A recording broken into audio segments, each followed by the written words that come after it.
Hello, it's me. It's Salty. Welcome to my stream. It is Tuesday, and yeah, I'm gonna be reading. It was just before stream. I was like starting to get a little bit sleepy. I was like, no. So I had a quick 10-minute nap. So I can't guarantee I won't zone off in the middle of the book, but you never know.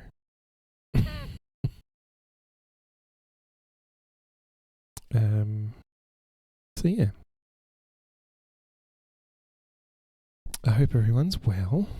Also, hello viewers, hello VOD watchers. I know people watching VOD. I noticed a lot more people watching that VOD from the other week when I was reading that part of the book. That part of the book. I think everyone who is here know what I was talking about. When was it last chapter?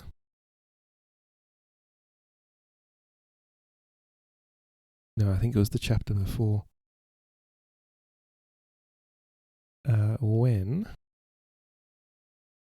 the group, Genji, along with Heiko Stark and his bodyguard and Lord Shigeru, his uncle, they encountered the group of I can't remember what they called it, like honourable men or something, and people who basically wanted the outsiders out of Japan. And basically Genji distracted them because he knew they were probably going to fight. So Genji distracted them while Shigeru and Hide got into position ready to fight them, because otherwise they would have been in a bad spot. And he distracted them because they insulted Genji by saying he, fornicated with animals and everything like that, and like foreigners and everything. And Genji was just like, started explicitly describing the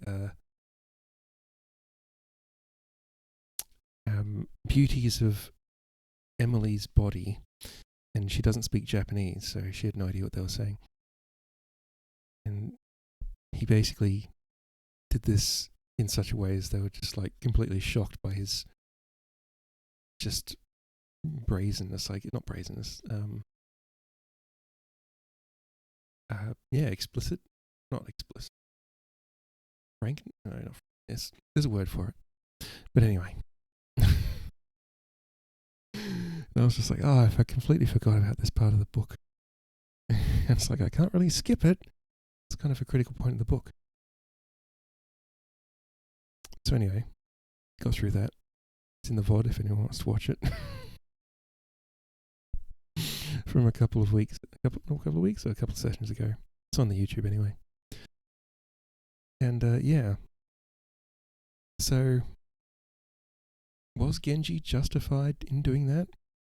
Even though he was describing his companion in explicit detail, it was solely to distract the enemy while his subordinates got into position to. And then, at the end, when Shigeru was in position, Shigeru stepped forward and said, enough. And then it's like, apologize to your ancestors, blah, blah, blah, blah, blah.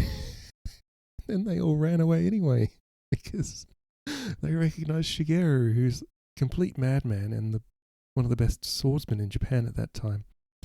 And they were like, oh my god, it's Shigeru. And they just ran away. And the three of them at the start. The three of them who started the whole thing, who were insulting Genji, like, with basically, for that time, unforgivable insults. And they just took their own lives. And Shigeru was just like, I'm still going to hunt your families down. I don't care. For me, how right or wrong that is depends on consent. Yeah, well, Emily couldn't have given consent. But then again, there was, it was to save their lives kind of thing. So, mind you, it's all a big grey area anyway. That all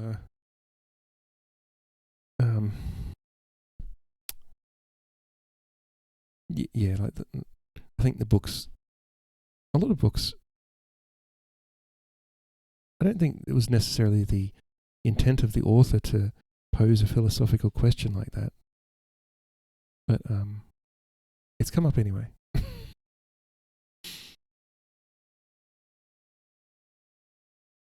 Because I'm sure from the character's point of view, Genji was just like, Genji did it and didn't see the harm in it, because not only did Emily not understand what was happening, but it was to save everyone's life, and it succeeded. And I think at that time the mentality was, if something succeeds, then it's fine. Perhaps she at some point said, I trust you to do what's needed, keep us safe and defer to your judgment.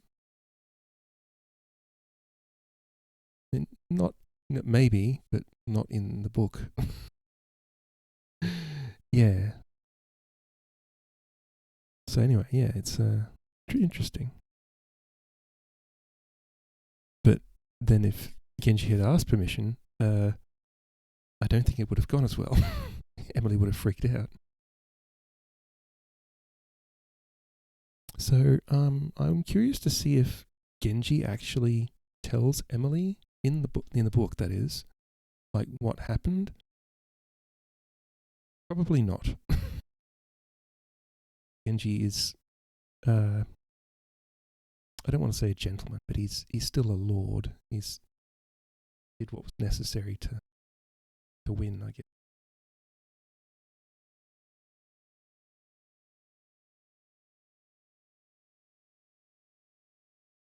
You have to keep plausible something, or you struggle with the rigid thinking.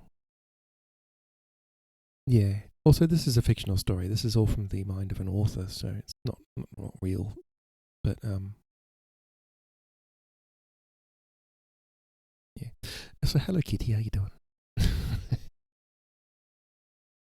It's fun to think of these things like they were real events, but this was all fiction.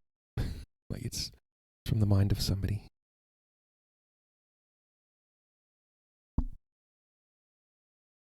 It's like when people talk about Star Wars. I'm just like, you realize this is all made up. Like, it's like, why didn't this character do this? And it's just like, because the author didn't think of it.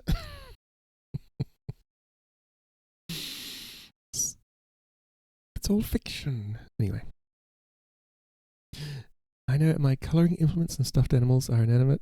I feel bad when one gets more attention than the others. It's not fair. Ah, you're gonna make me feel bad about all my stuffed toys in the cupboard now.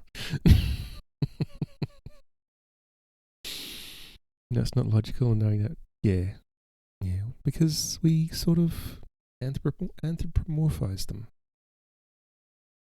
even though they're not real. We give them personalities. No, don't do it. It's not logical. I never said I was a logical person.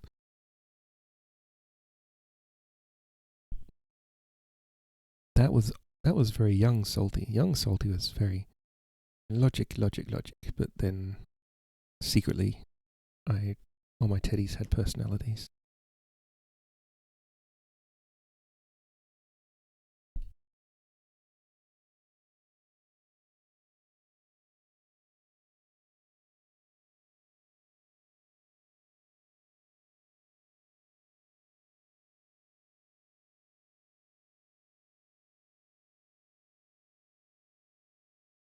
I think that teddy is called Honey. And she is the sister of Arnie, the other bear. Young kitty as well, but she viewed it as logical to name them thoughtfully. Ah. Yeah, there are two bears. That bear, and there's another one called Arnie. And I think I bought that one for Grandma, and I had Arnie.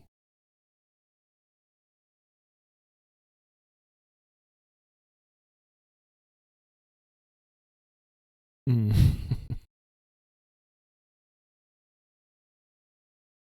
Yeah, so when Grandma passed away, a lot of her, sucked when Grandma passed away. Not just obviously because Grandma's gone, but also because I had to go through her stuff and throw out a lot of things.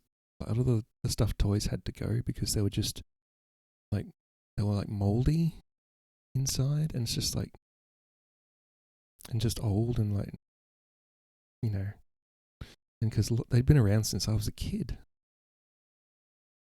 So I kept some of them weren't moldy, like honey, for example, wasn't moldy. But some of the really old stuff was just no, you couldn't give that to anyone or keep it, it's just too far gone. Anyway, and I've still got boxes of stuff to sort out. So anyway, last chapter. Your grandparents each had a teddy bear. When Grandpa passed, your aunts got them. Grandpa has his since a child and was 99 when he passed. Oh, Grandma's was from the Red Hat Society. I'm not sure what the Red Hat Society is. But, Mum used to get, Care Flight bears, which are Care Flight's it's sort of a charity organisation that does helicopter rides for sick people, you're out sick out in the bush or whatever, or if they're they're bushwalking and in an emergency they need a lift out, and so a lot of those bears. But a whole heap of stuff. It's a ladies group. Their thing is red and purple, and they have red hats. Okay.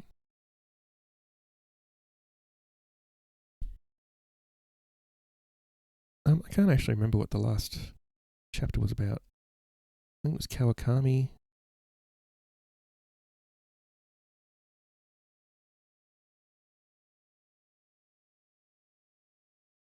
Oh, it was Mukai. That's right, Mukai. We found out Mukai, Kawakami's assistant, actually loved Lord Genji, and actually offered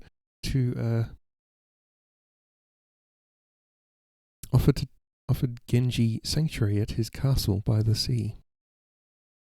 And Heiko was giving Genji shit because she's like, you've got an admirer. He wants to take you to his castle by the sea. And Genji's like, what? You're kidding me.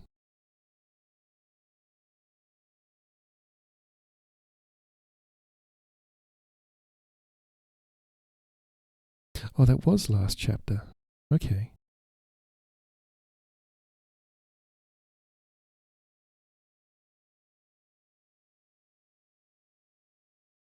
Okay. Let me just double check. Yes, this chapter is called Aido. And Aido, I believe, is that Japanese sport where they practice swinging, drawing and swinging katana, except they use long bamboo sticks. But they practice, and they both, I think they get one swing at each other. Whoever hits first wins, I believe. My camera's... Never mind. It's fine. I'll deal with it another time. You can see my hats. My hats. Okay, chapter 10, Aido. As always, we start off with an excerpt from Suzume no Kumo. The katana has been the weapon of a samurai since time immemorial. Consider the inner meaning. Our blade is honed only on a single edge. Why? It is because with the dull edge against our flesh, the katana becomes a shield. This cannot happen with a double-edged sword. One day, in the midst of a melee, you may owe your life to the dull edge rather than the sharp one.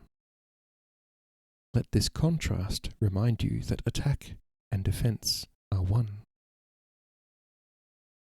Our blade is curved, not straight. Why? It is because, in a cavalry charge, the curved blade is more efficient than a straight one.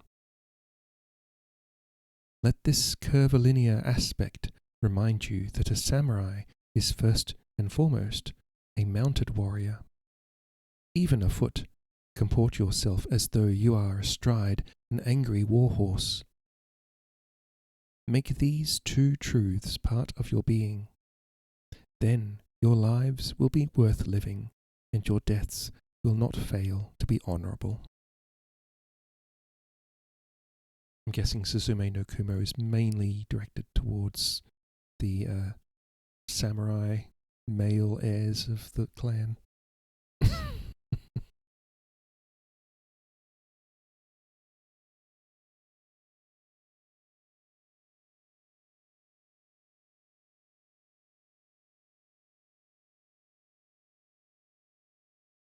The snow had been cleared from the meadow, and a low platform erected there. On each side of the wooden square, a small tent had been raised under which the judges would sit. All was in readiness. The air is crisp but not frigid. The wind is just strong enough to flutter our banners. The overcast sky diffuses the light. Conditions are perfect, my lord. Hiromitsu, great lord of Yamakawa, nodded happily. Well, let us begin.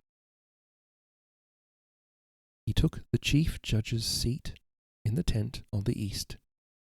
His chamberlain took the second seat on the west. His cavalry commander the seat on the north, and his infantry commander the last seat on the south. It was the tradition in the Yamakawa domain for the lord, his senior retainers, and his best swordsmen to leave the castle at the beginning of each new year and encamp in the nearby woods for a day and a night, and the following day, there to hold an Aido tournament. There you go, Aido. The presence of women and children was not permitted. This rule had been established in ancient times to spare the families of the samurai who took part unnecessary anguish. In those days, each contest involved real katana with real blades.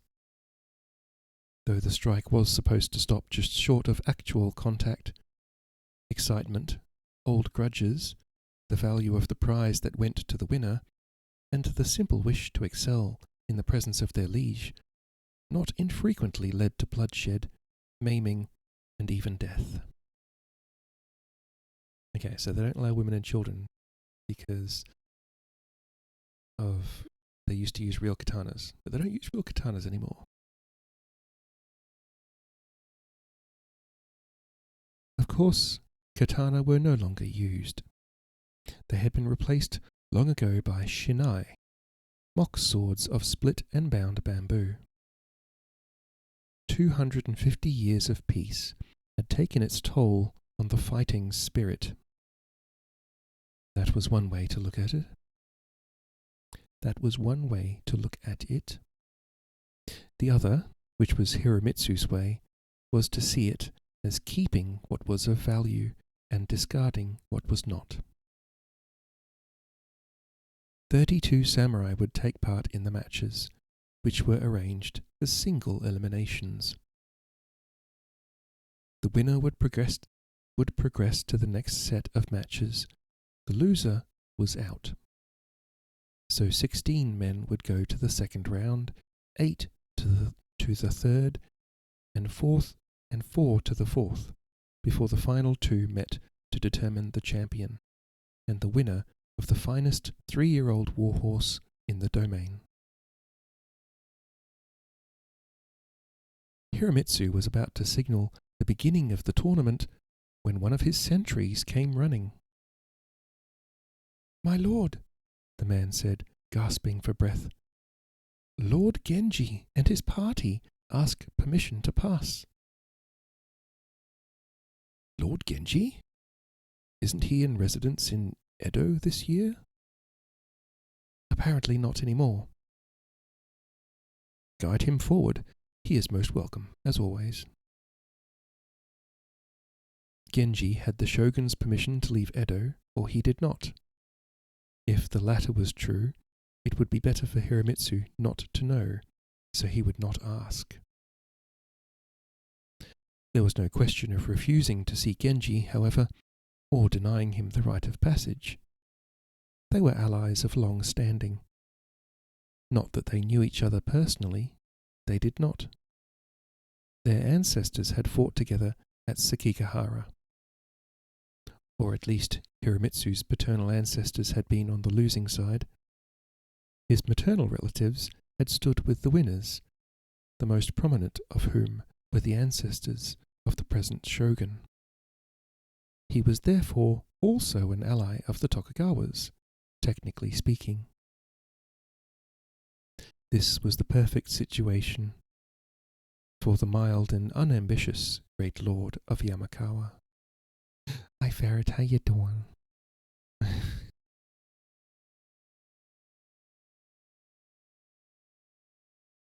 I liked your selfies and Scrib's selfies in Ari's Discord.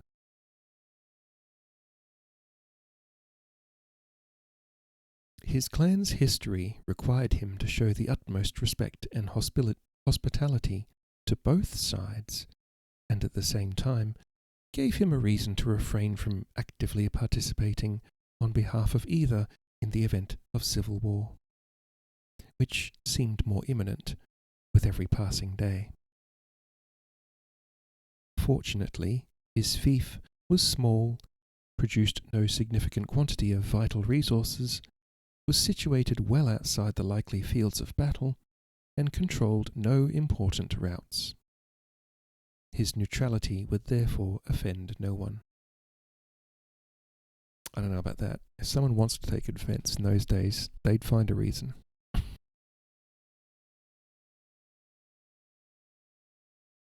A broad smile on his face, Hiromitsu politely walked forward to greet his guests as they arrived. Many things surprised him about the travellers. There were only 6 of them, for one thing. An exceedingly small group to accompany a great lord so far from home. Second, only 3 of them were samurai. 2 were outsiders, a man and a woman, both of the usual grotesque appearance. They were far beyond the usual limited sphere in which they were permitted free movement, and would have had most of his attention if it were not for the final member of the group. She was a woman whose beauty was so astonishing, Hiromitsu mistrusted his eyes. Surely such perfection was not possible. "Welcome, Lord Genji." Though he did not know the great lord of Akaoka on sight, it was easy to know which man to address. He was the one flanked by the 2 samurai, one of whom was Shigeru.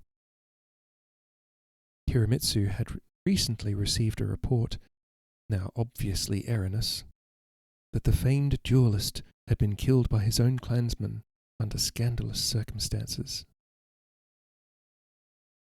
"Welcome to you also, Lord Shigeru.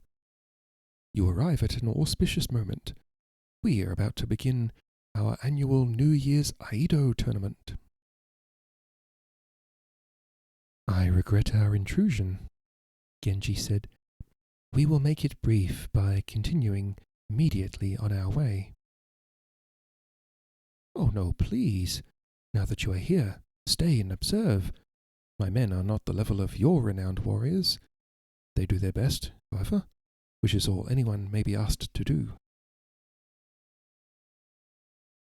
Genji said, "Thank you, Lord Hiromitsu. We will gratefully accept your hospitality." Shigeru said, "That may not be prudent."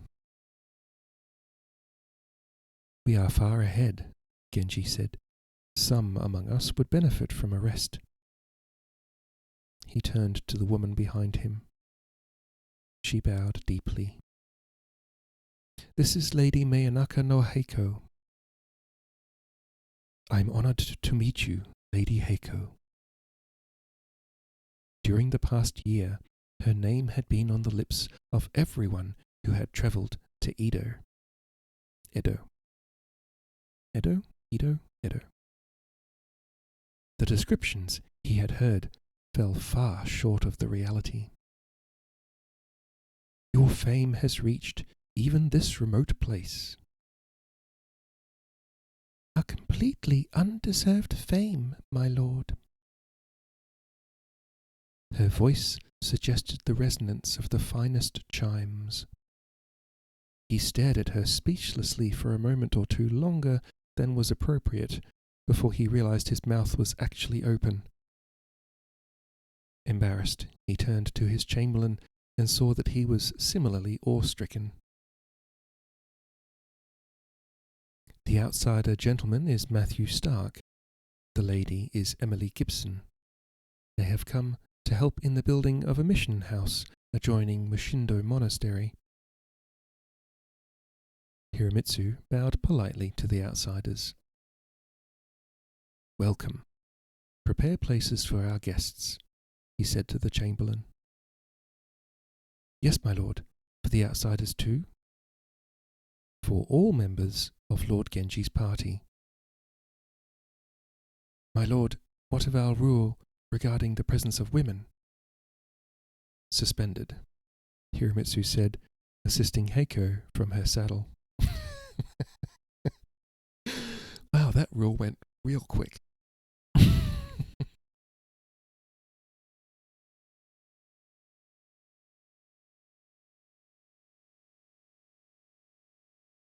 "Lord Genji, please take my place as judge on the east.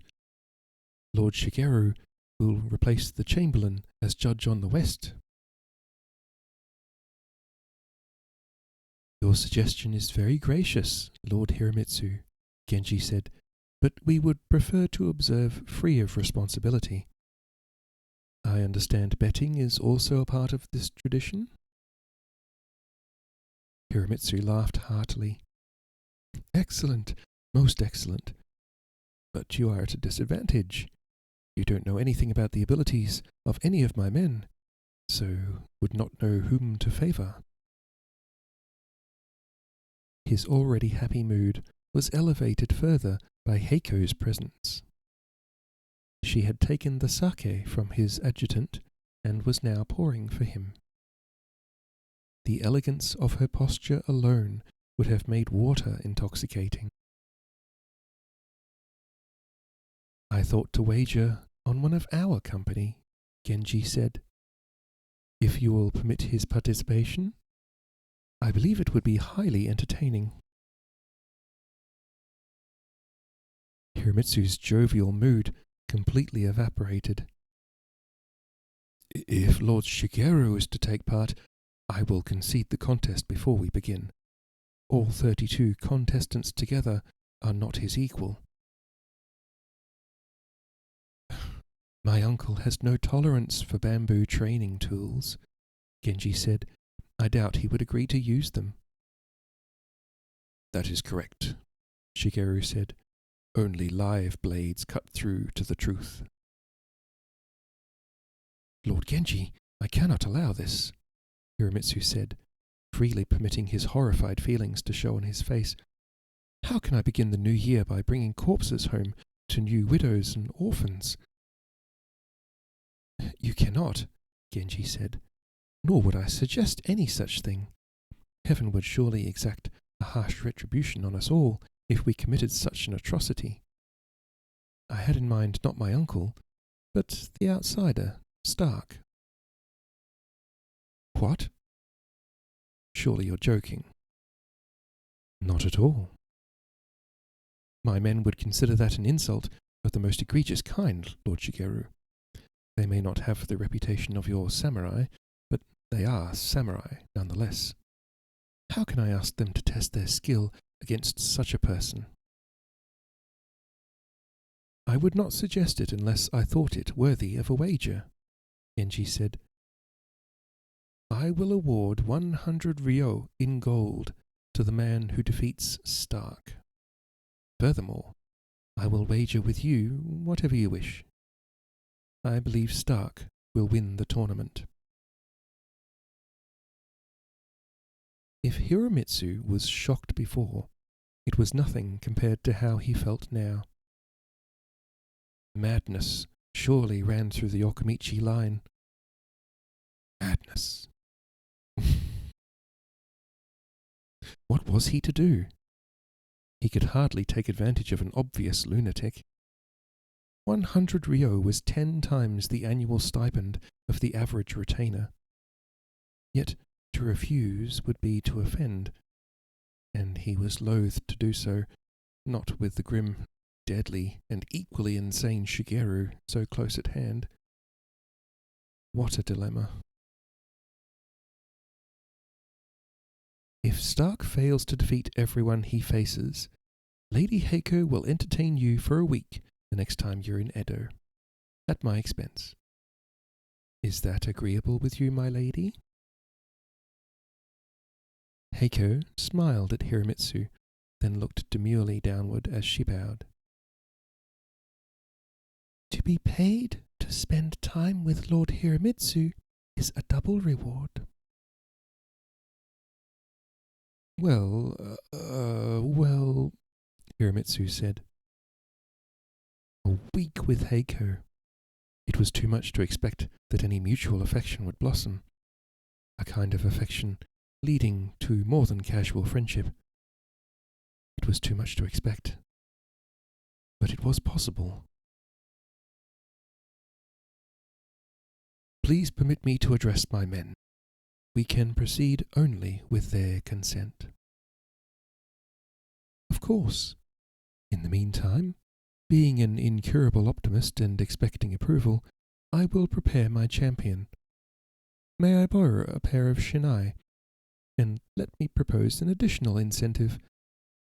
Win or lose, every man who faces Stark will receive 10 gold ryo. His eyes dancing with visions of himself and Heiko in Edo, Hiromitsu went to convince his men. Initially, they were reluctant to engage in such a ridiculous charade, even for a small fortune in gold ryo. What convinced them was Genji's side bet with their lord.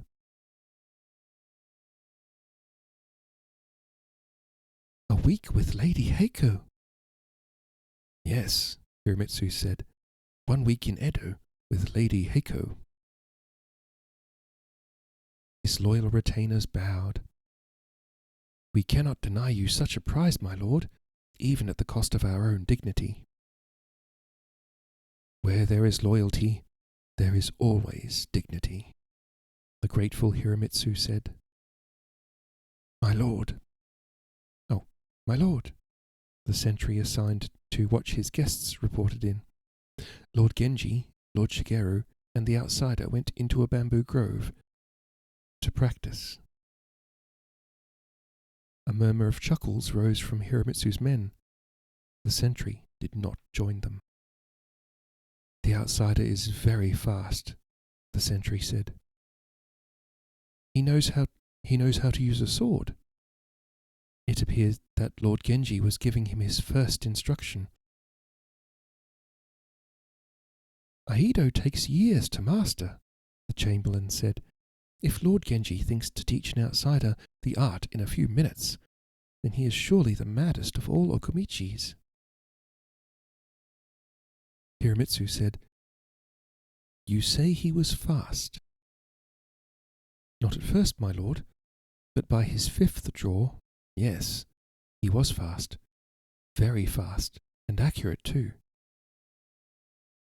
Have you been drinking, Ichiro? One of the men said. How can anyone learn to use a sword in 5 draws? Silence, Lord Hiromitsu said.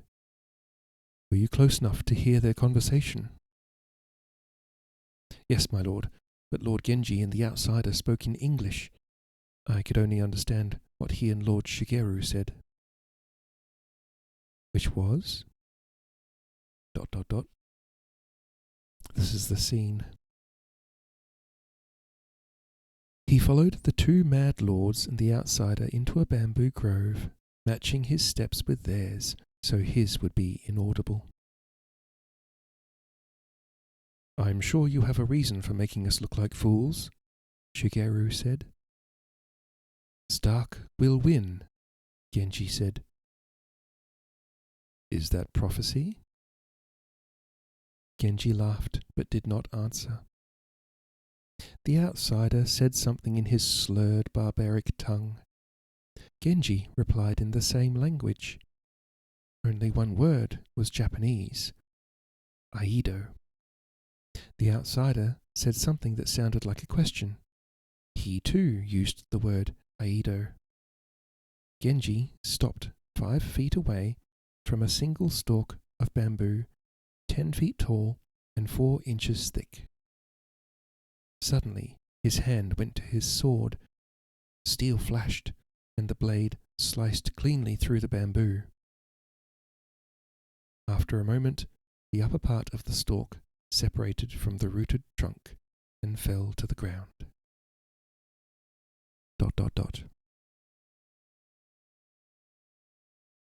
"Lord Genji is surprisingly good," the sentry said.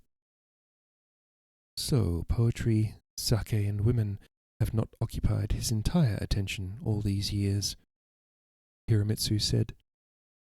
"It was a ruse. His grandfather, Lord Kiori, was a wily old man. He must have trained his grandson in secret." ...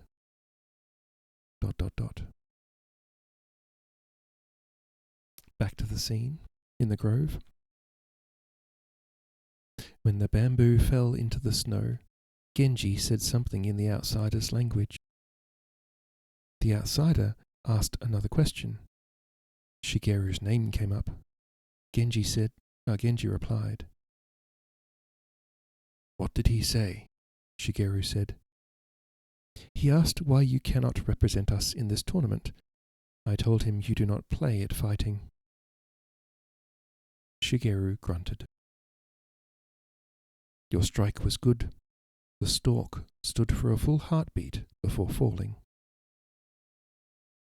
"When grandfather struck," Genji said, "he cut so cleanly and so swiftly, the stalk stood for 5 heartbeats, as if whole." The outsider spoke. Again he used one Japanese word, Aido. He seemed to be protesting. In answer, Genji stood before another bamboo stalk. His right hand went across his body to the left, where his sword was belted. The blade came out and slashed through the stalk. This time it stood for 2 heartbeats before falling. He turned to the outsider and spoke again. He made a strange movement with his right hand, as if pulling a much shorter blade. "A gun and a sword are very different," Shigeru said. Genji said, "Not so. They are both merely extensions of the man holding them." Genji removed his swords and replaced them with one of the borrowed shinai. The other he gave to the outsider. He spoke a few unintelligible words, and the 2 men faced each other. As soon as the outsider's hand moved, Genji whipped his shinai from his belt and struck the outsider in the right temple. The second time, Genji moved first. Before the outsider could respond, he was hit once again in the right shoulder. The third time, their movements were nearly simultaneous, but the result was the same. Genji's shinai reached the outsider's forehead before the outsider's reached Genji's neck. On the 4th draw, the outsider had his first victory, a clean blow to the temple. By the 5th, he was able to hit Genji before the lord could draw his shinai completely out of his belt. ...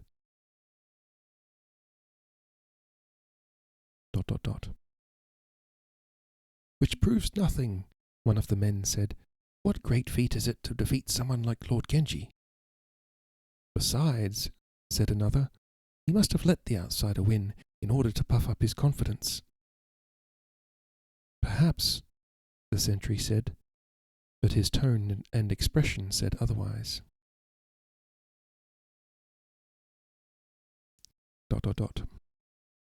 They started back towards the tournament platform. The sentry slipped away. As he left, he heard a few more words. Shigeru said, "Does he know why you are doing this?" "No, but he trusts me." "What arrogance," one of the men said. "He seeks to humiliate us for his own entertainment." "I wonder," Hiromitsu said. "What other motive could he have?" the chamberlain said. "He may be fulfilling a prophecy." "My lord, that is sheer foolishness," the chamberlain said. "He is no more a prophet than you or I." "Do you know that for a fact?" Hiromitsu asked. "No, and neither do I. Let us proceed with caution, Toshio." Let us proceed with caution. Toshio, you will face the outsider first. Be attentive." "Yes, my lord." ...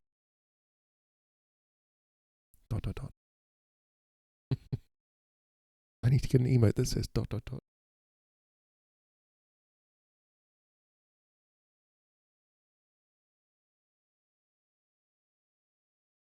Aido usually began in a seated position. The contestants knelt at opposite ends of the platform, bowed, and moved deliberately toward each other on their knees. On their knees? When they were at an appropriate distance, usually between 5 and 10 paces, they would draw their swords and strike in one smooth motion. There was no parrying. There was no second chance. The winner was the man who drew his sword most swiftly and struck with accuracy. In deference to the outsider, who was incapable of sitting properly on his knees, the rules were modified to permit standing confrontation. Also, to keep the numbers even, a samurai chosen by lot withdrew. Despite the sentry's report, Toshio was overconfident.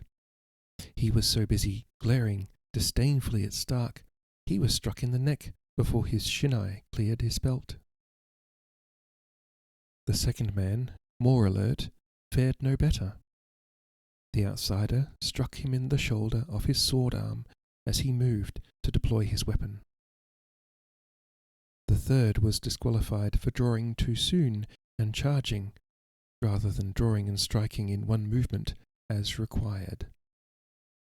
The chastened samurai was pitifully apologetic. "It was the heat of the moment," he said, pressing his forehead to the floor of the platform and weeping openly. "I lost all discipline. It was unforgivable." "No," Hiromitsu said.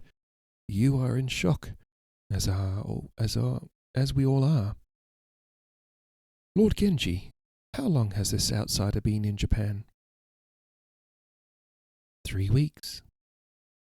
"He mastered Aido in 3 weeks?" "In 5 minutes," Genji said.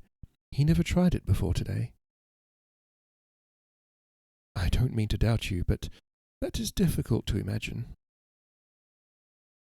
"The outsiders have a similar art. Instead of swords, they use guns.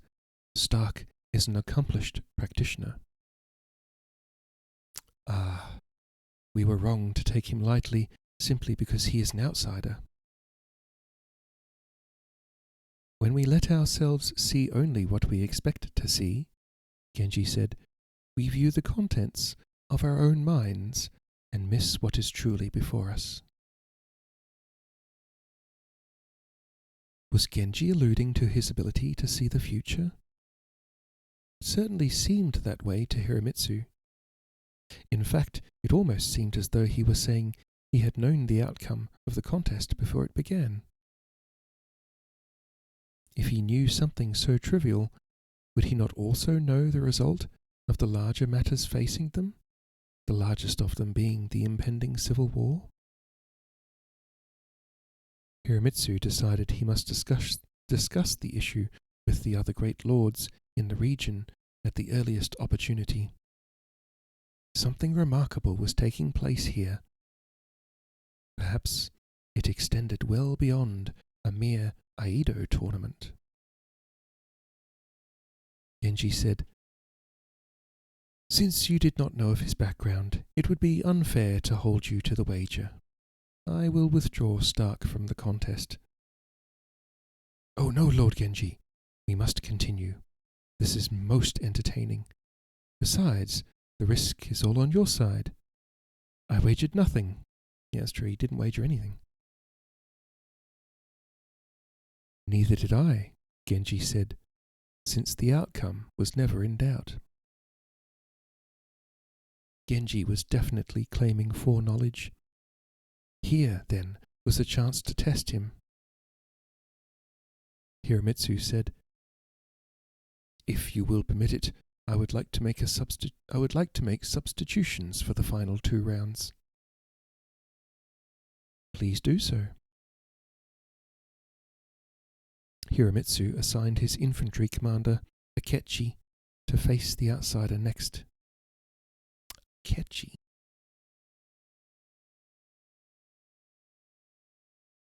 That's a pretty famous name. It's I think that was the name of the person who killed Oda Nobunaga. Pretty famous. If you remember when I read Shogun, set just before that. Actually, Mariko was supposed to be the daughter of Akechi.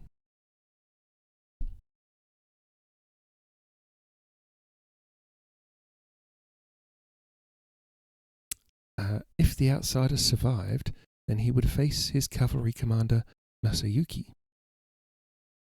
Akechi struck the outsider cleanly in the right rib cage, but the strike came a moment after the outsider hit him in the neck. Masayuki was the best swordsman in Yamakawa domain, and the equal of the best anywhere save Shigeru. If he could not defeat the outsider, then surely mystical forces were at work. Only the power of an undeflectable prophecy could accomplish such a thing. Masayuki and the outsider drew at the same moment. Both their strikes were true. Masayuki hit the outsider in the forehead. The outsider hit Masayuki in the right temple. "Simultaneous strikes," the Chamberlain said from the judge's seat on the west. "It appears so to me as well," Hiromitsu said. "Do you have a differing view, Lord Genji, Lord Shigeru?" "No," Shigeru said. "It looked simultaneous." "Then I have lost the wager," Genji said. "Neither of us has lost. It is a tie." "I have lost," Genji said, "because I said Stark would win. He has not." Masayuki bowed to the outsider. The outsider extended his hand. "They shake hands instead of bowing," Genji said. "He is acknowledging your victory." The outsider and the samurai shook hands. "Well done, Masayuki," Genji said. "You have won a fine warhorse and 100 gold ryo for yourself, and what will surely be an entertaining week for your lord." Masayuki bowed low. "I cannot accept the prizes, Lord Genji. The outsider's blow landed before mine. He is the winner." "Are you certain?" Hiromitsu said. "Yes, my lord." He bowed again. His pride would not allow him to claim a victory. He did he knew he did not belong to him. I deeply regret my failure. Hi, Hugh. How you doing? Working for hydration? Oh, no worries. I'll turn down Mew. Why have I got speakerbot still?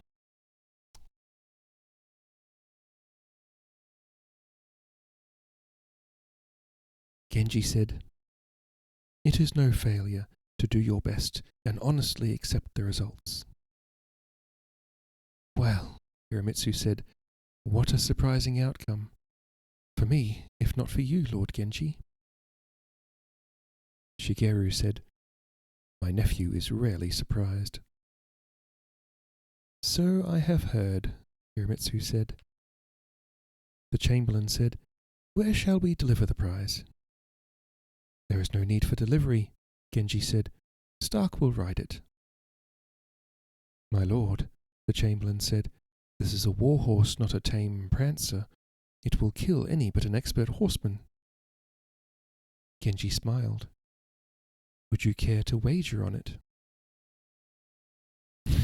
Smartass.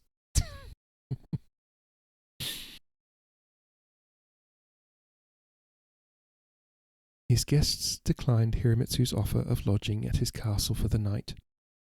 He did not ask why they were in a hurry to continue their journey to wherever they were going.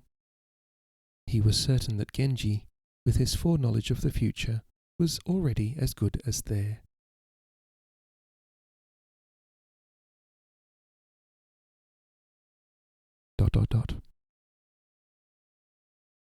Shigeru said, "You made clever use of your reputation. For contests and gambling. For prescience and mystical powers. Hiromitsu is now convinced you somehow transformed an outsider into a master of Aido in minutes, or that you knew, thanks to your gift of foresight, that the impossible would happen and that he would win. An excellent strategy." "Still a gamble," Genji said. "I thought Stark's ability with a gun would transfer to a sword, at least in this limited way. It was a guess, not a certainty." "Then, in addition to everything else, you are lucky as well. I congratulate you for that also. If you are sufficiently lucky, your other attributes will be amplified by it." "Luck was with us this time anyway," Genji said. "Our present pursuers will get little assistance from Hiromitsu.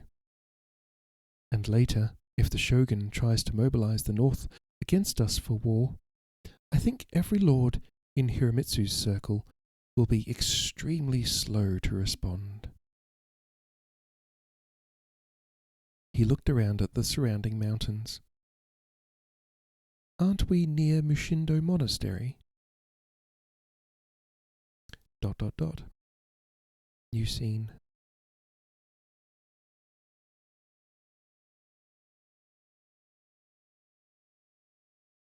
Jimbo bowed in gratitude to the hot spring for providing the surrounding growth of unseasonable plants with the heat they needed to flourish in the midst of winter. He bowed to the old pine tree for giving the shiitake mushrooms. Shiitake mushrooms. The shadow that protected them from the sunlight. He bowed to each mushroom before he plucked it, thanking them for giving up their existence so that he and other humans could continue theirs. There were enough of the succulent fungi here to make a feast. He took only what he needed to enliven the simple meal he planned for the village children. Shiitake was a delicacy. They would enjoy it.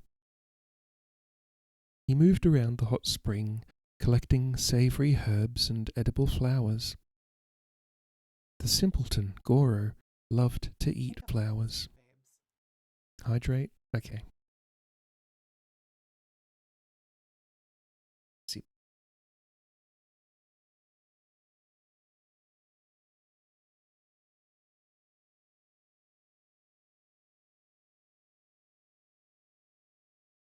Thinking of children, he paused, and pausing, felt himself flooded with intense sorrow and regret. He bowed in apology to 2 children no longer upon the earth, 2 whose lives he had cruelly ended. He thought of them many times, every day, always picturing them reborn in heaven or the pure land, in the arms of Christ our Lord, or Canon, the Compassionate One. He pictured their innocent faces bright with eternal happiness, but he never forgot how they looked when they had breathed their last earthly breaths. He asked Christ to redeem his soul, and Canon to bathe him in her all-forgiving love. He met Kimi, one of the little village girls, on his way back to Mushindo. "Jimbo, someone is coming this way. Outsiders." Jimbo looked where Kimi pointed. On the other side of the valley, 6 riders guided their steeds along a precipitously narrow path on the mountain side. They were too far away to recognize. 2 of them, a man and a woman, were definitely outsiders. Were they the 2 true word missionaries Lord Genji had mentioned? Kimi stepped out into a clearing and yelled out at the top of her little lungs, "Hello, hello." She moved her small thin arms in the biggest rotations she could manage. The 3rd horseman in the line waved back. Something about the gesture made him think of Lord Genji. "They saw us. Let's go greet them, Jimbo." "They're not coming here, Kimi. They're just passing by." "Oh no, how disappointing. I wanted to see more outsiders." "I'm sure you will," Jimbo said, "when the time is right." "Jimbo, Jimbo, Jimbo." Goro's powerful voice echoed through the valley. "We're up here, Goro." Kimi turned to go back down the path. "I'd better get him. He gets lost easily." Jimbo watched the riders until they disappeared into the next valley. ...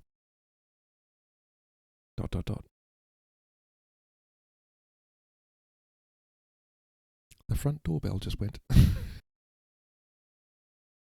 It's 10 o'clock at night. I think it's just the cold. Sometimes the cold makes it just go for some reason.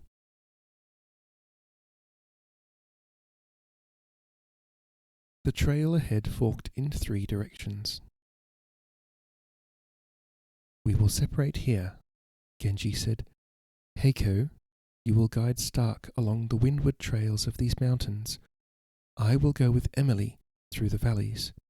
Shigeru will backtrack and thin the ranks of our closest pursuers. That is likely to be Kudo and his men. He likes snipers, so be careful. Hide will remain here. Find several locations from which you can launch ambushes. If any get this far, delay them as long as you can." "Let the women travel together," Shigeru said. "Stark should go with you." "I agree," Hide said. "The prophecy says an outsider will save your life in the new year. With our own eyes, we've seen Stark wield a shinai after a few minutes of instruction. It's clear he must be the one. He cannot fulfill his part if he is not with you."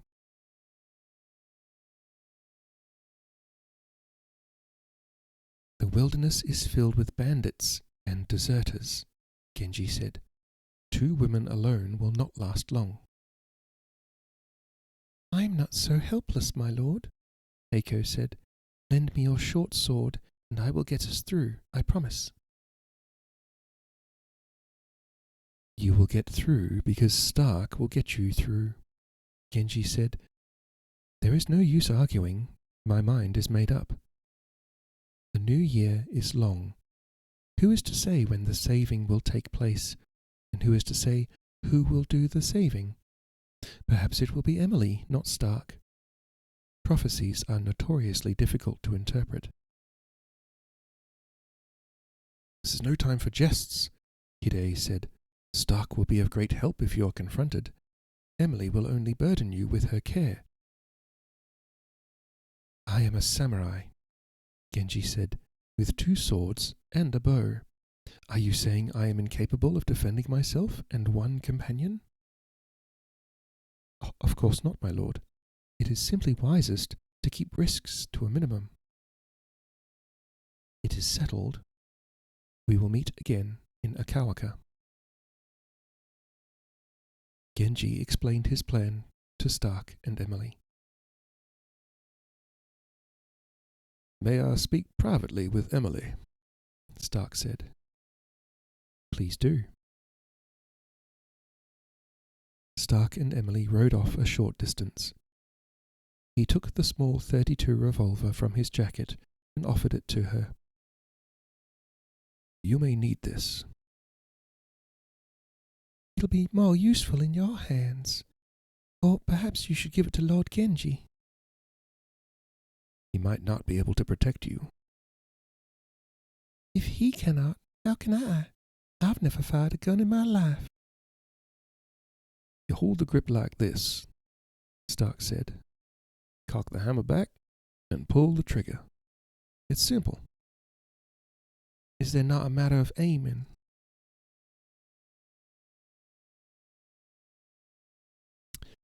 Press it against your target.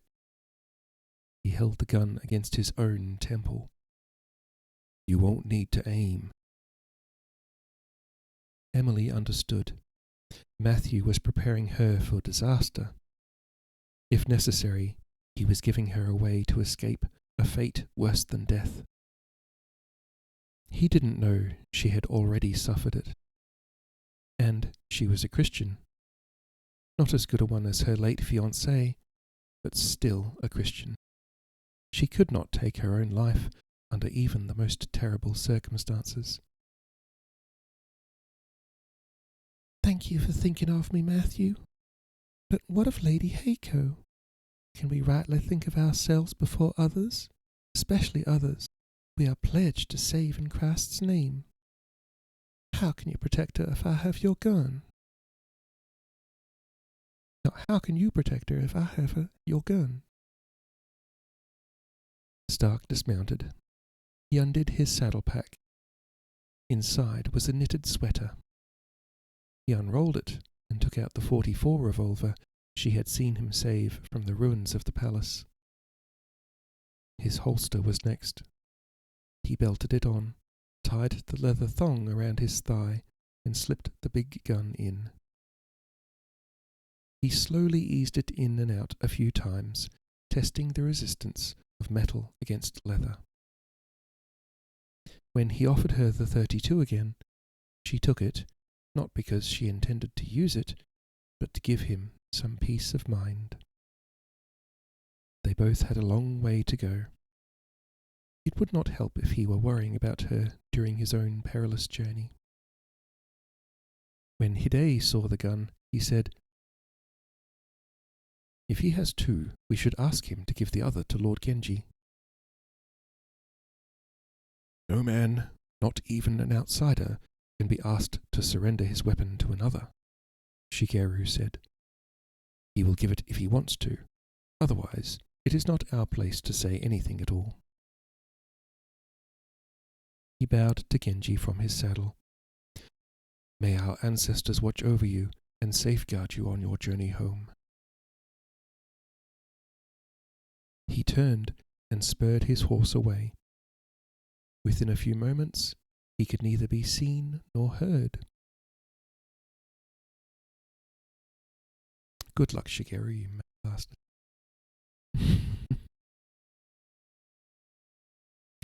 Scribs, hello.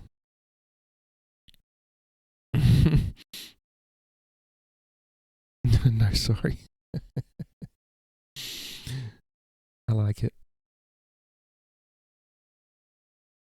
You made an emote. No, sorry. I'm not. I have to confess, I'm not fully on board with the no sorry thing, but that's Ari's thing, so I support it.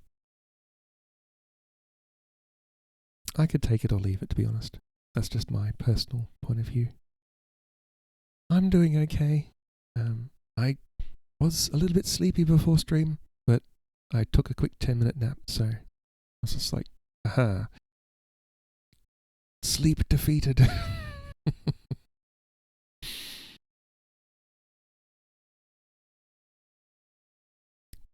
Anyway, so yeah. Shigeru rides off to, I don't know, ambush the people following them.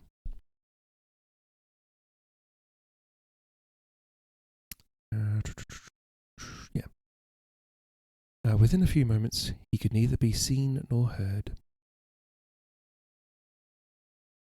I promised to show you my castle, Lady Heiko, and soon my promise will be fulfilled. I look forward to it, my lord. Farewell. She and Stark continued on the trail going northward.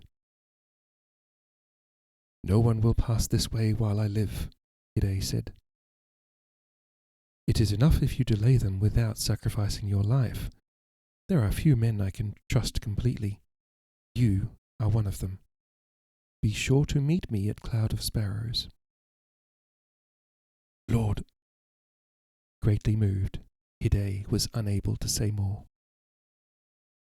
Genji led Emily away before he was forced to witness more tears from his lachrymose chief bodyguard. ...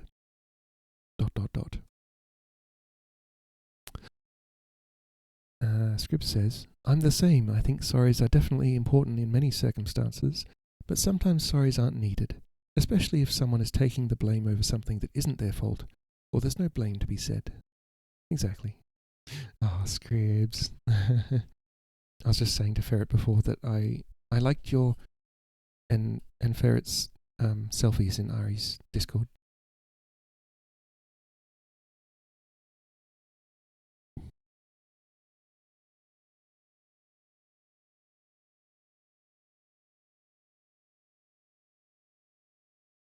Lachrymose.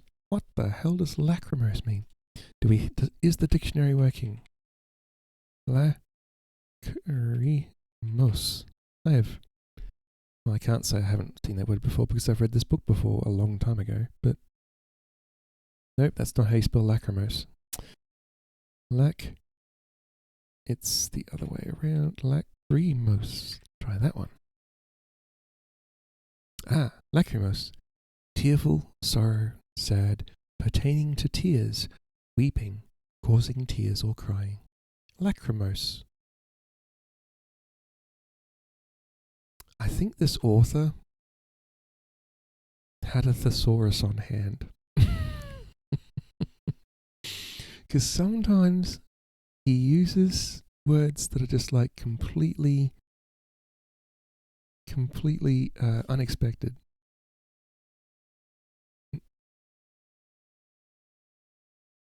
Lachrymose. But then again, I would never have known the word lachrymose. I'm glad I read this book again, even though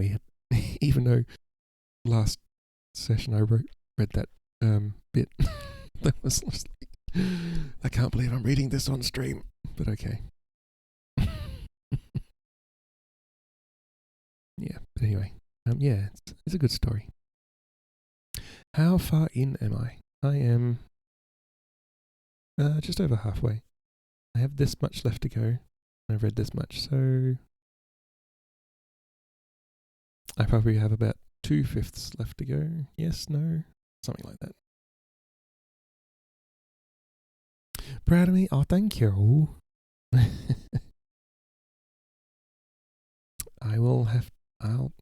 I'm thinking about making the VODs are available in my Discord, but I'm thinking about making them available just in public on YouTube. I don't know why. I felt the need to edit the VODs a bit, but I'm just like, Do I really need to edit them? Do I?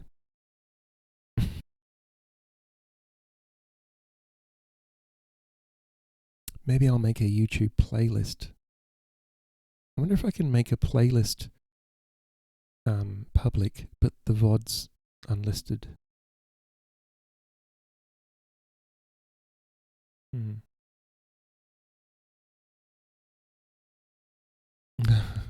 No, it was even just chopping off the start and end of the VODs.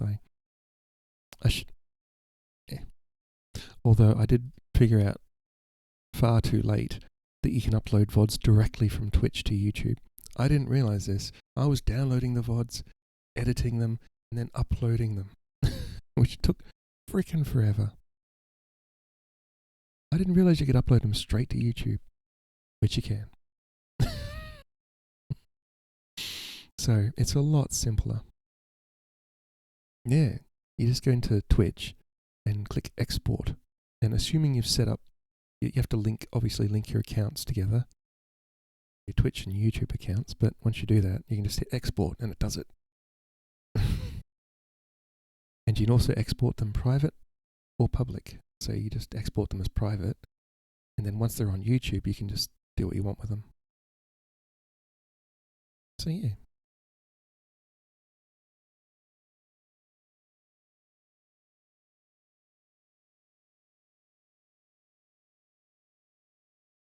So, new scene. Give me a second.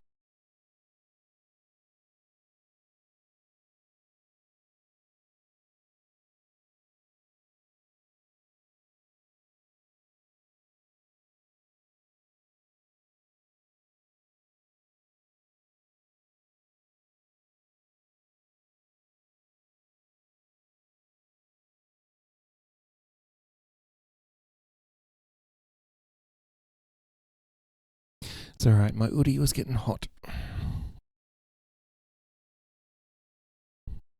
It's strange.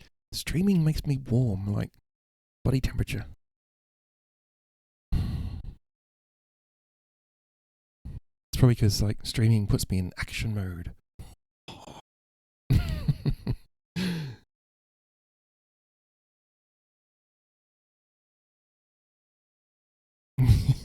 Like, streaming, you must be ready to go. Anything could happen.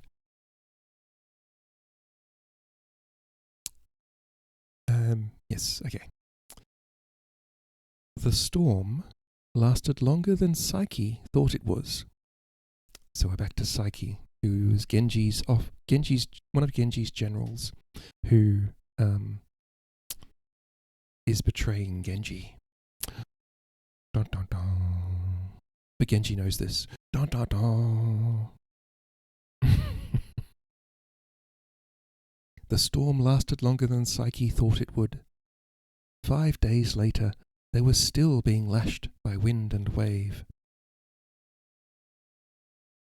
We will be within sight of land in another 2 hours or so, Psyche said.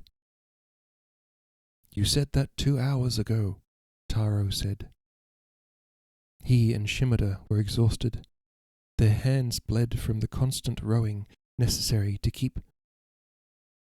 Wait a minute. Is Psyche the one that... No, Psyche's not the one that betrayed them. Psyche's Genji's chamberlain, who is rowing back with Taro and Shimada to try and alert the army before they get there. Okay, Psyche's on Genji's side. Okay. I'm thinking of the other guy, who starts with S. Sahaku. I'm thinking of Sahaku. Sahaku betrayed them. Right. These are in a rowboat in the middle of a storm.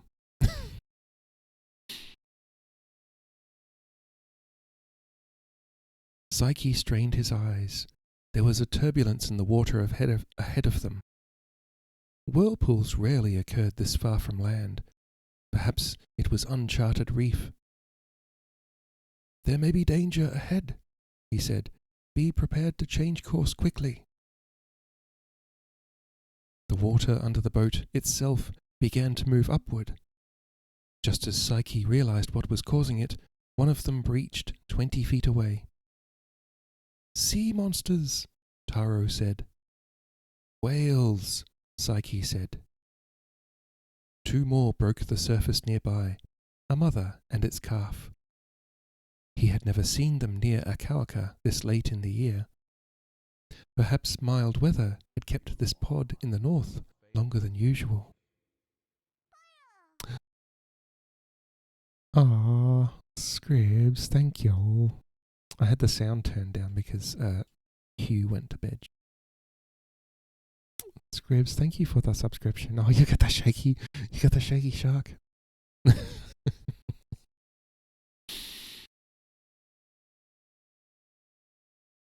Yeah, you get to use the emotes. I think those are my favourite emotes. I really like colours.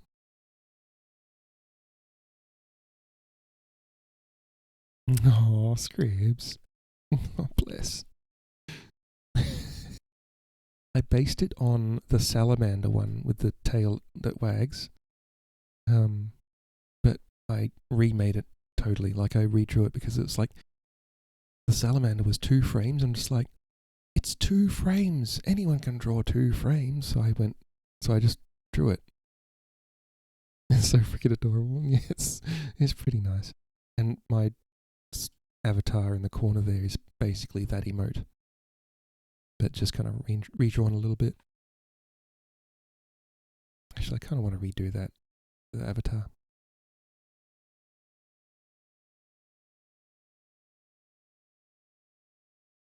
Oh, thanks, Scribs. That means a lot from coming from someone who can draw a lot better than I can. I made that one real quick as soon as I got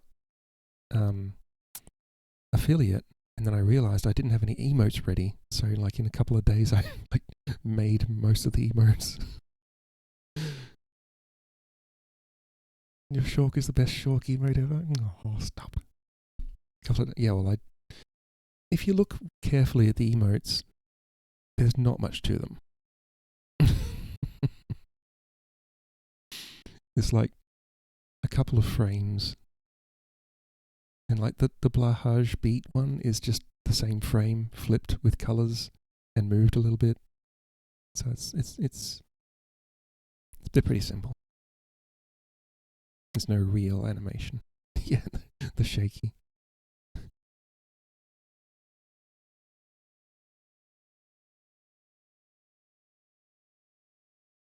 Yes, me too. I don't know what emotes to use. So I just find ones that other people have made and think, oh, I could do my own version.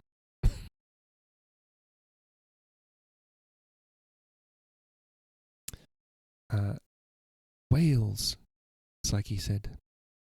Facts though, yeah.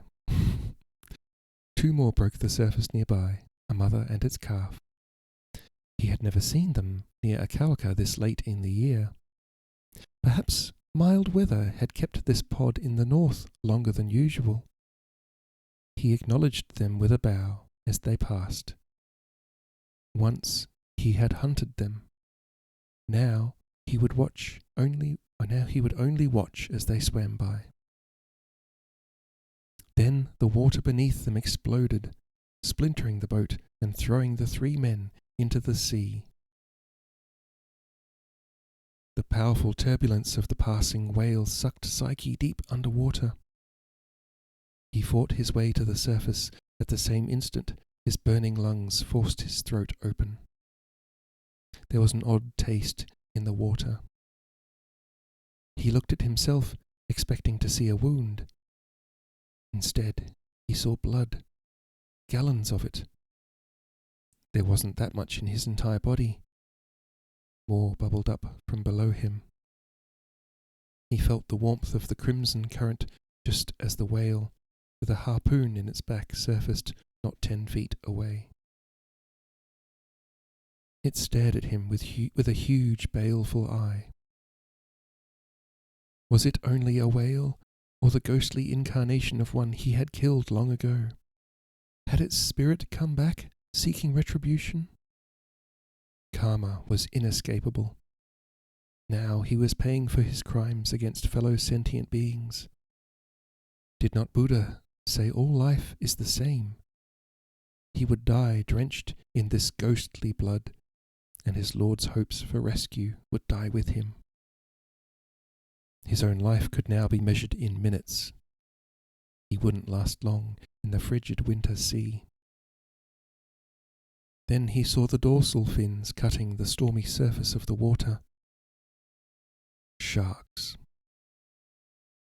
The ghosts of the whales he had slaughtered would be completely satisfied.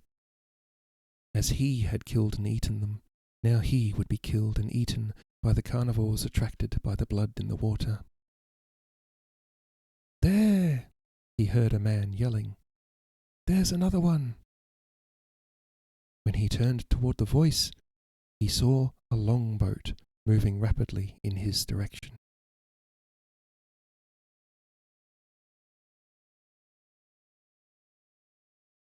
The fishing boat was from Kagashima village, the very village where he had spent much of his youth.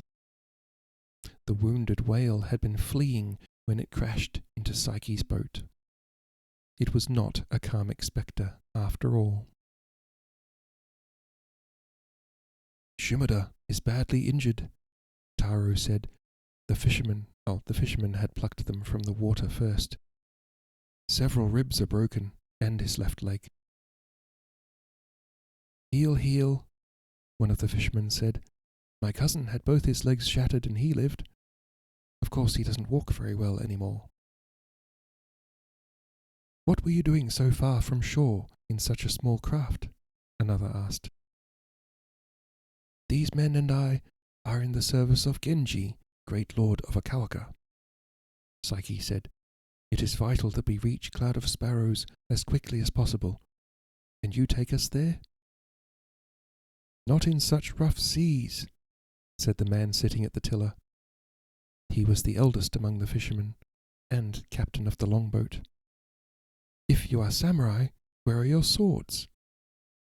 "Don't be impudent," Psyche said. "Obviously we lost our swords in the ocean." "Samurai are not supposed to lose their swords."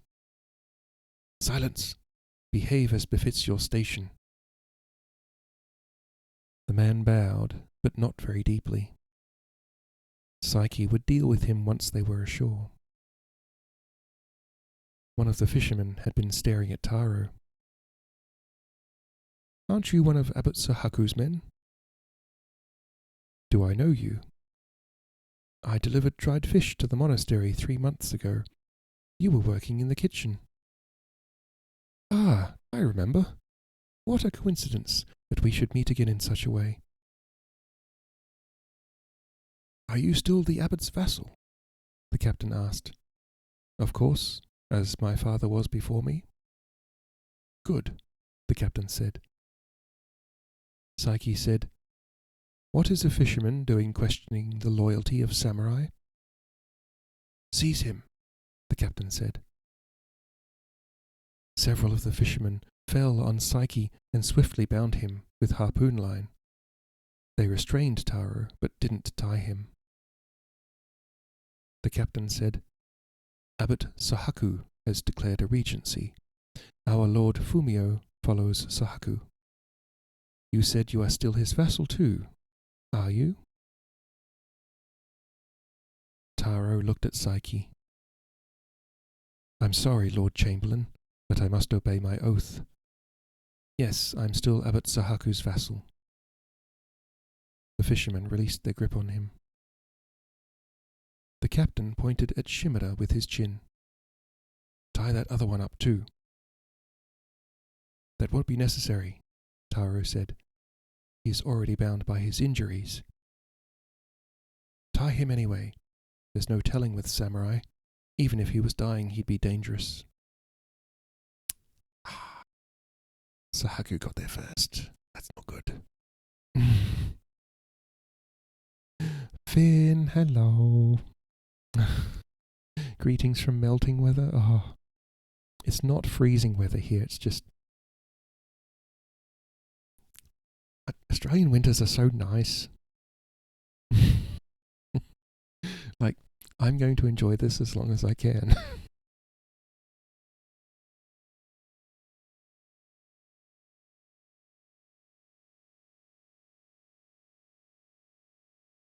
Yes, okay. So, they ran into some fishermen who are following Abbot Sahaku. That sucks.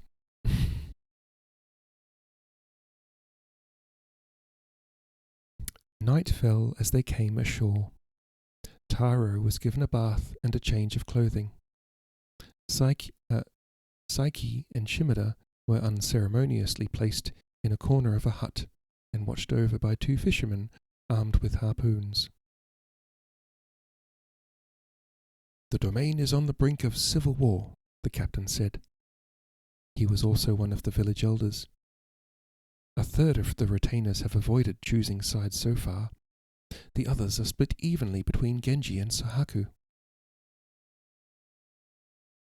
"Should we not permit these two to bathe also?" a man asked. Psyche recognized him.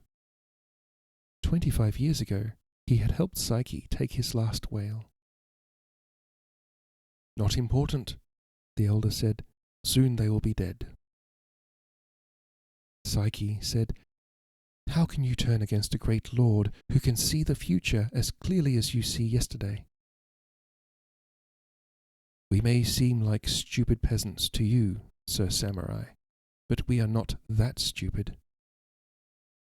"I have witnessed his ability with my own eyes," Psyche said. "Is that so? Tell us what will happen to you." Psyche stared disdainfully at the man.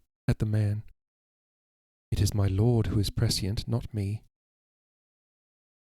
"And he never told you your future?" "I serve him, not the other way around."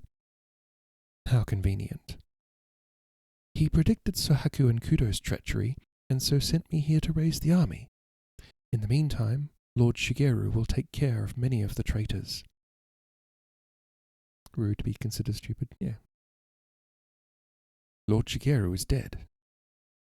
Believe what you wish. I grow tired of this foolishness." "Seribot! How can you betray me like this, Seribot?"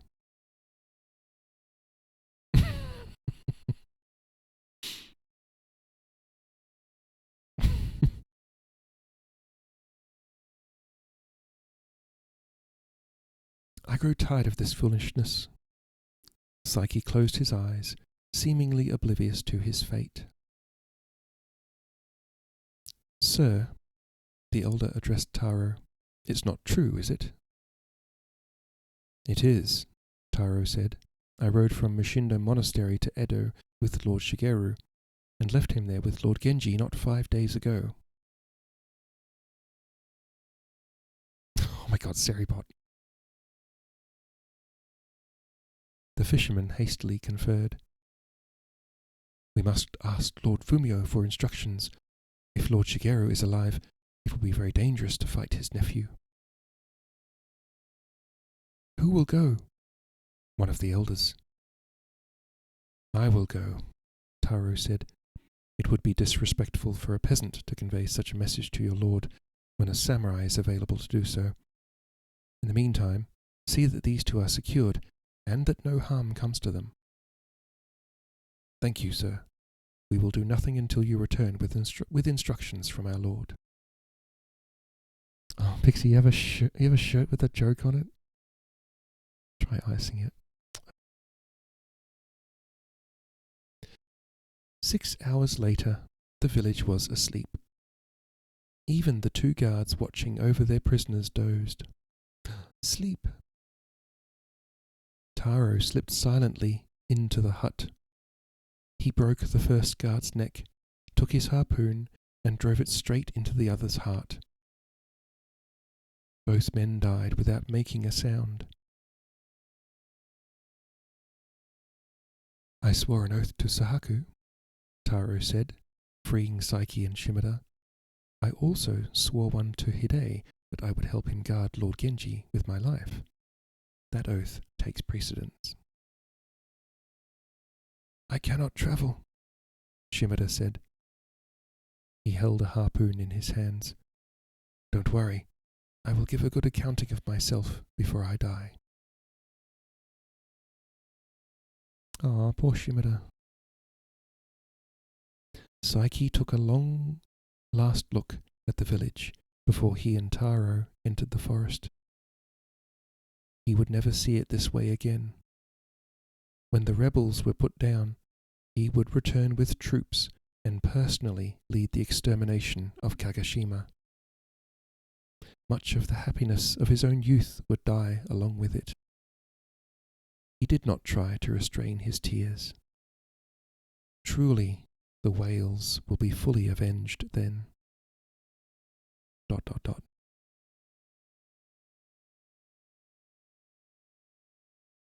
Shortly after they parted from Lord Genji, Heiko excused herself to change. She didn't ask Stark about the gun he wore, or how he had managed to defeat 5 experienced samurai with a weapon he'd never even seen before today.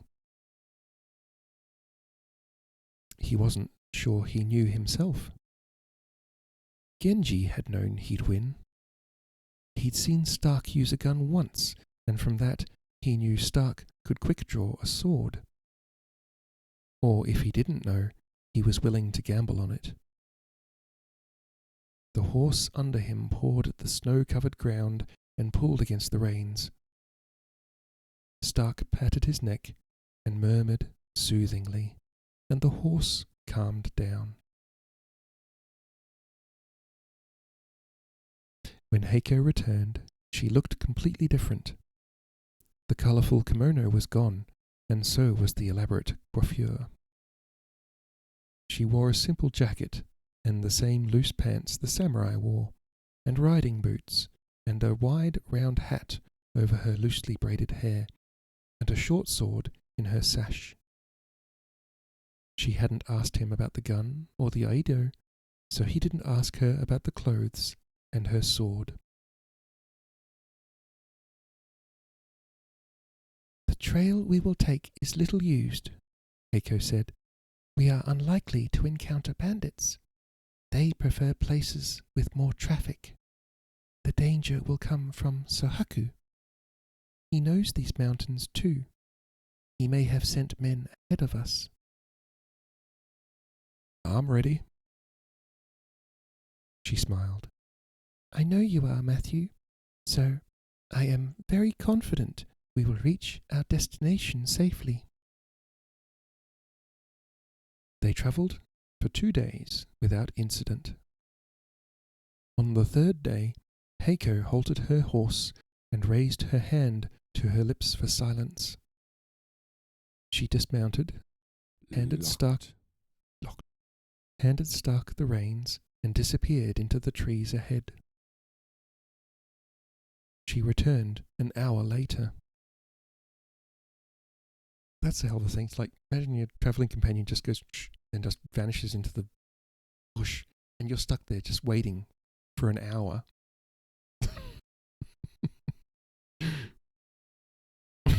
It's like, Stark would be like, what the just waiting there for an hour. She returned an hour later. Still motioning for silence, she gestured for him to leave the horses and follow her. Yeah, really. From the crest of the next hill, they could see 30 samurai armed with muskets congregated at a bend in the trail, which was now blocked with a barricade of logs 5 feet high. When she was sure Stark had seen what there was to see, she led him back to their horses. Sohaku, she said. I didn't see him. He wants us to think he's taken the rest of the men elsewhere. He hasn't? Not very far. If you wanted to pass the barrier without a fight, what would you do? I saw a narrow path along the hillside. It begins out of sight with a barricade. I'd go that way at night. He thought for a moment. We'd have to leave the horses. It's strictly a footpath. That is what he wants us to do, Heiko said. He has men hidden in the trees along that path. Even if we get past them, we will be on foot. He will catch us long before we are safe. Stark recalled what he had seen. He hadn't noticed any sign of anyone hiding, but of course he wouldn't. Not if they were any good at it. What will we do? I have watched you ride. You are a good horseman. Well, thank you. So are you. Heiko acknowledged his praise with a bow. She indicated his gun. How good are you with that? Good. This was no time for false modesty. She wouldn't be asking if she didn't need to know. Are you accurate while riding? Not as accurate as I am standing still. Stark couldn't keep the grin off his face. This delicate little woman planned to charge the barricade. Haunts. I don't have haunts.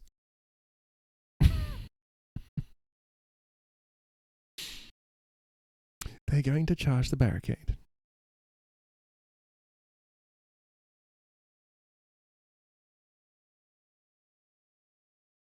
I like Heiko. She's got grit. ...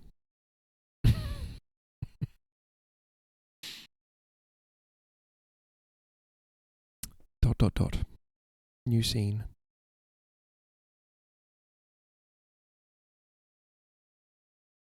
What's that emote? Run, yeah.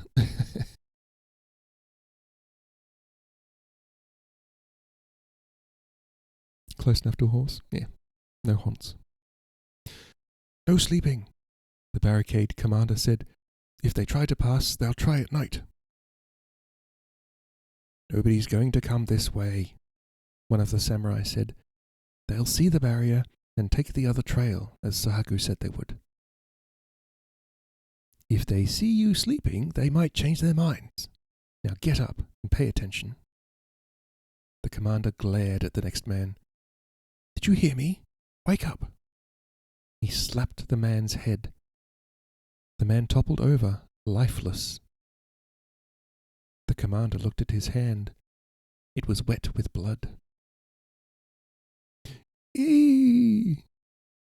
Eee! I don't know. Another man in front of the barrier fell, clutching at the razor-edged throwing star lodged in his throat. We're under attack, the commander yelled. He looked in every direction. They were under attack, but from where and by whom? Something came rolling down the hill. The commander raised his musket to fire. The body landed at his feet. It was another of his men, with his throat neatly cut from ear to ear. Ninjas! Someone screamed. Fool, that would only spread panic. When this was done, he would punish whoever had called out. He couldn't immediately place the voice. Which one of the men sounded so girlish? Heiko, you crafty... Anyway.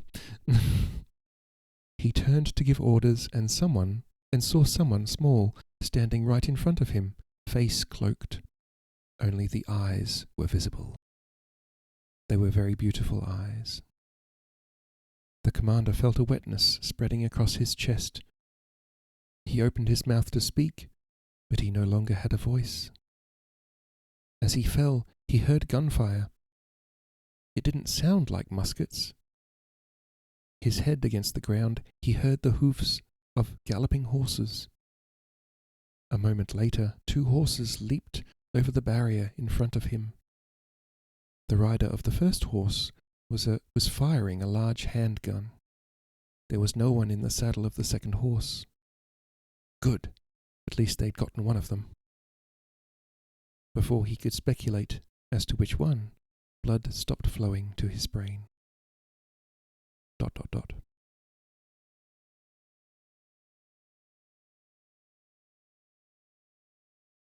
Stark waited by the stream.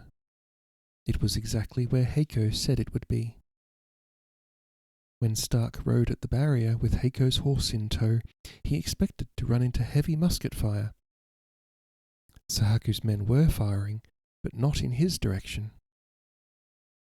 When he jumped the barrier, he saw several bodies already down. He hadn't shot them. Heiko came silently out of the trees. How had she gotten there so fast? "Are you well?" she asked. "Yes, fine. You?" "A musket ball grazed my arm." She knelt by the stream, washed the wound, and deftly tied a bandage over it. "It is not serious." Heiko's horse neighed. There was a gurgle in it that didn't sound right.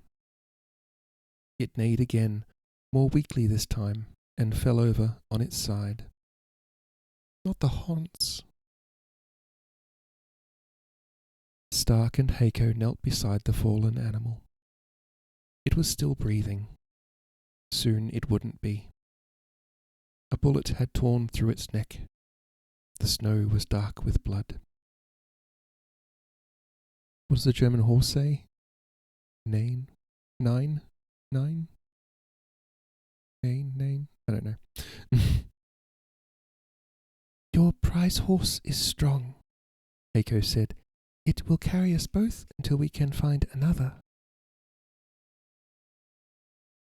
Brutal. She climbed on behind him. She was so light, he was sure his horse wouldn't even notice her. Who killed more men back there, Heiko or him? Stark wondered if every geisha was so multi-talented. ... Poor Hans. Sahaku rushed back to the barrier with his main force as soon as he heard the first gunshot. He found 18 of 30 men he left there, dead or seriously wounded.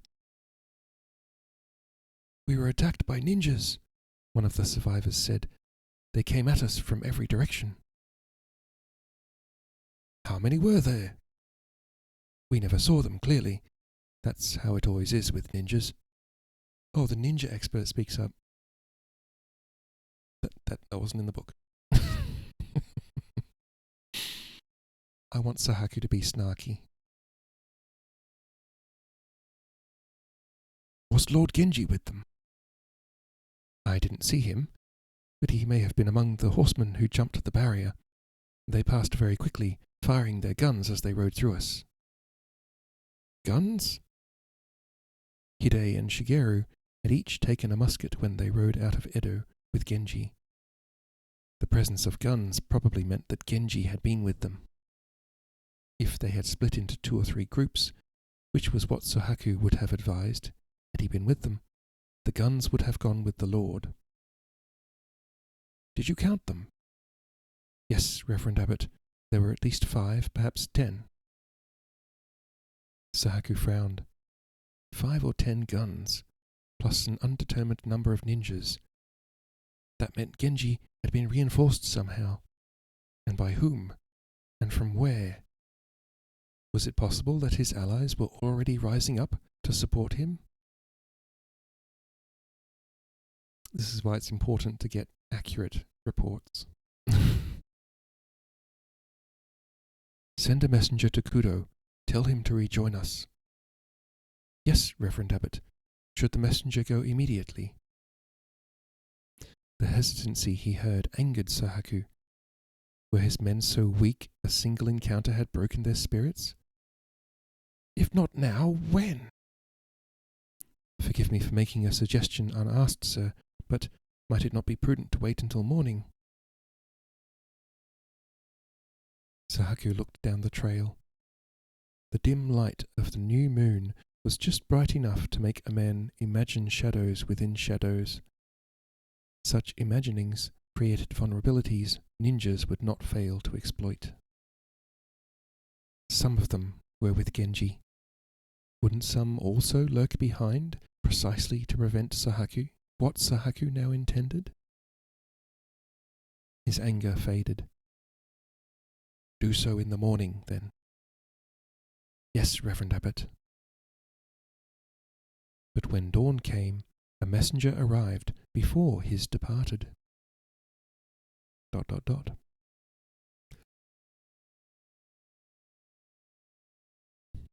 Now we go to see Kawakami. So what's Kawakami up to?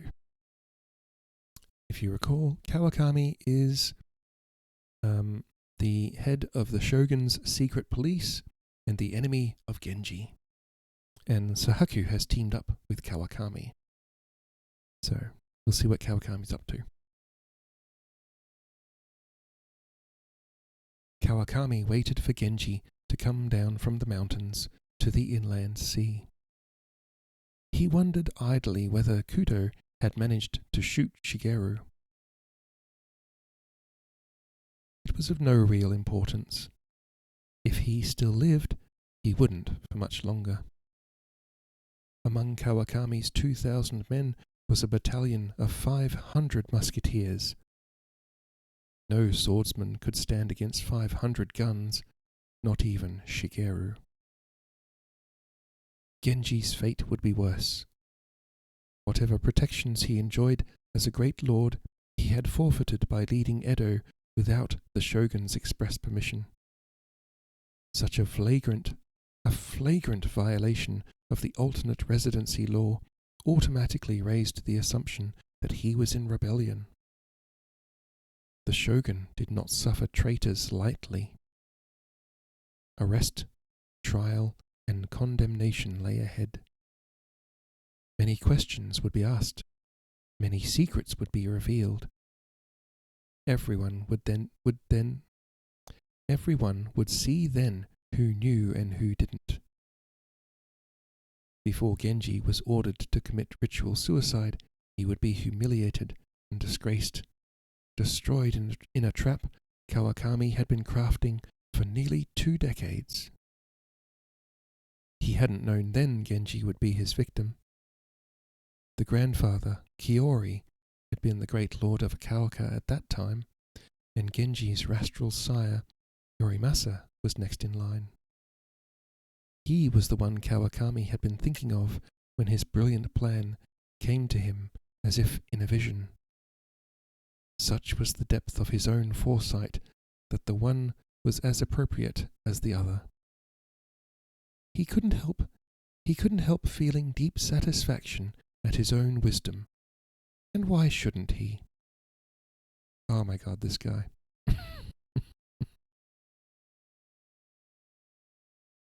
Kawakami's annoyed at Genji because Kawakami's head of the Shogun's secret police, so his business is secrets. Genji has the gift of foresight, which is the one thing Kawakami can never see. And this pisses him off. So he's like, he doesn't have the gift of foresight. I'm going to show everyone what a fraud he is. And that's Kawakami's motivation. That, and they were on opposite sides at Sekigahara, which is also a big motivation for many of these lords.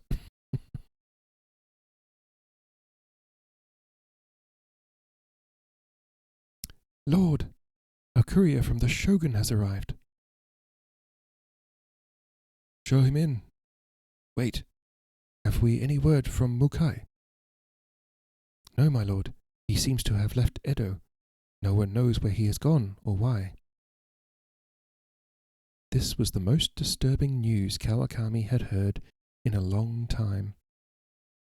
Mukai was not particularly important, but he was always so dully predictable, so stolid, so very much just there.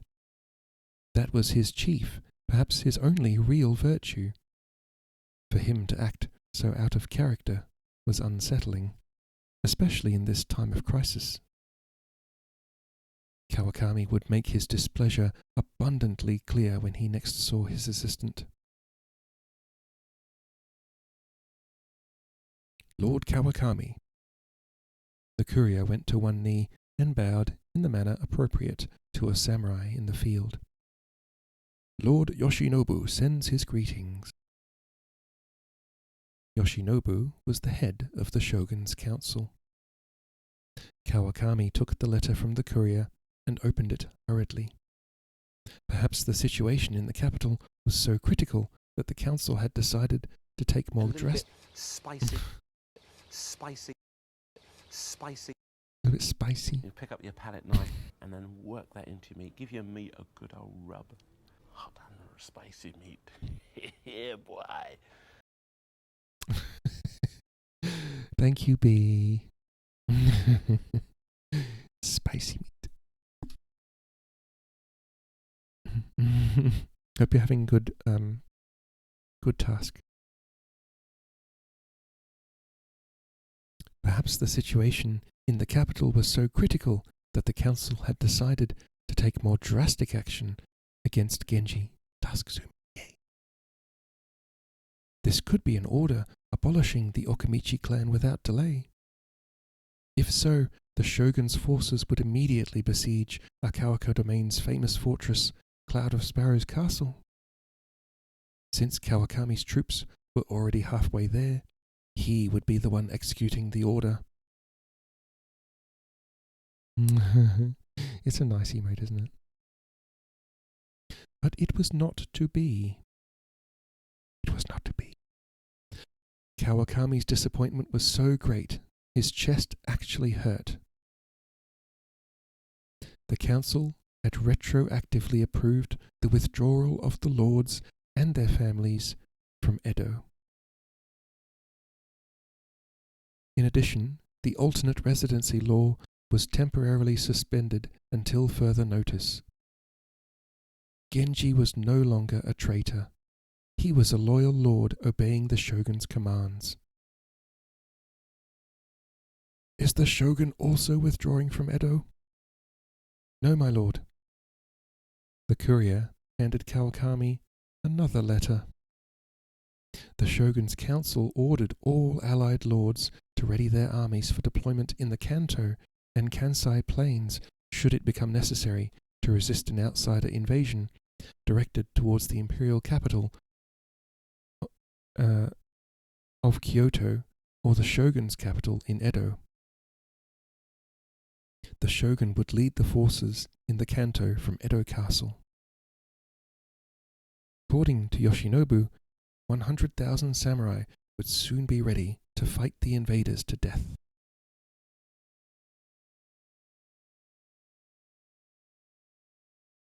Kawakami was tempted to laugh out loud. 100,000 samurai with swords, a few outdated muskets, and even fewer and more outdated cannons would soon be 100,000 corpses in the event of an outsider invasion. A squadron of warships bombarded Edo with great effect, Kawakami said, and at no loss to themselves. Baby. What if the outsiders just keep doing more of the same? They cannot conquer Japan with warships alone, the courier said. Eventually they will have to come ashore. When they do, we will behead them as our ancestors beheaded Kublai Khan's Mongols. The courier was one of many such samurai, obsessed with the sword and living in the past. The outsiders had siege mortars that could fling explosive shells the size of men 5 miles.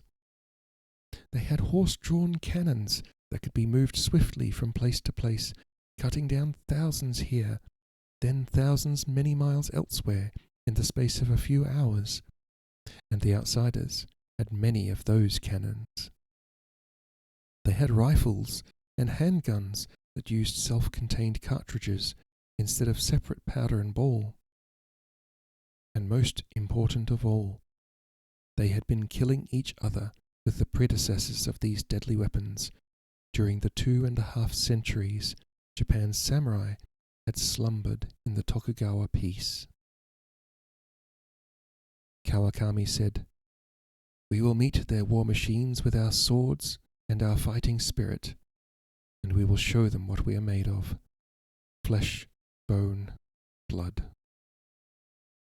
"Yes, Lord Kawakami," the courier said, his chest swelling with pride. "We will." I think the courier missed Kawakami's point there. He might be full of himself, but Kawakami's not a complete idiot.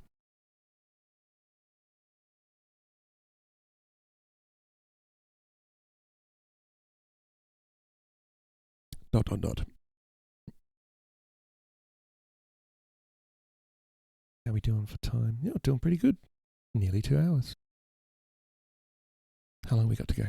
Oh, nearly there. Dot, dot, dot.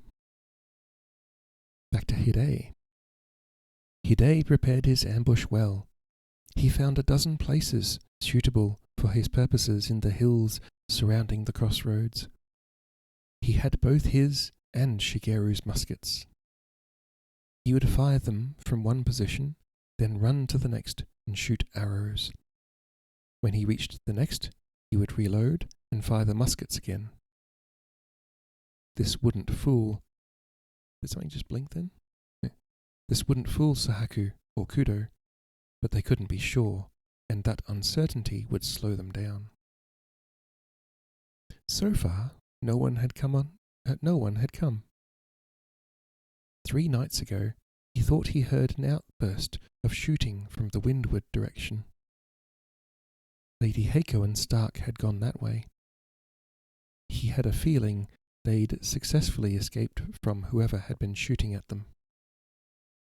His confidence in Stark was very high ever since the Aido tournament. Lady Heiko was in good hands. He was less sure about Lord Genji. His foreknowledge of future events should keep him safe.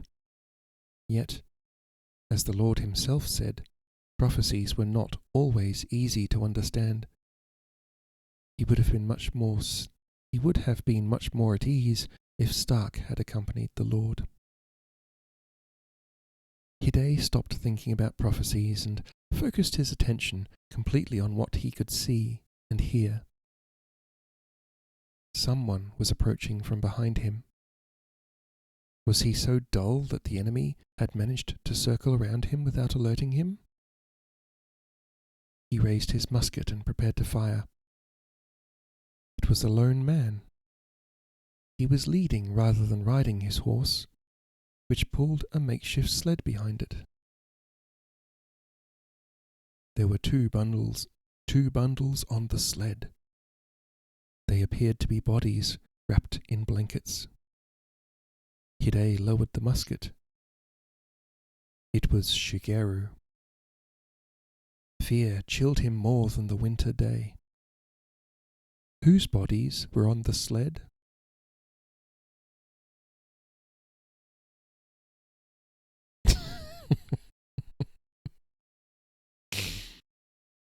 End of chapter 10.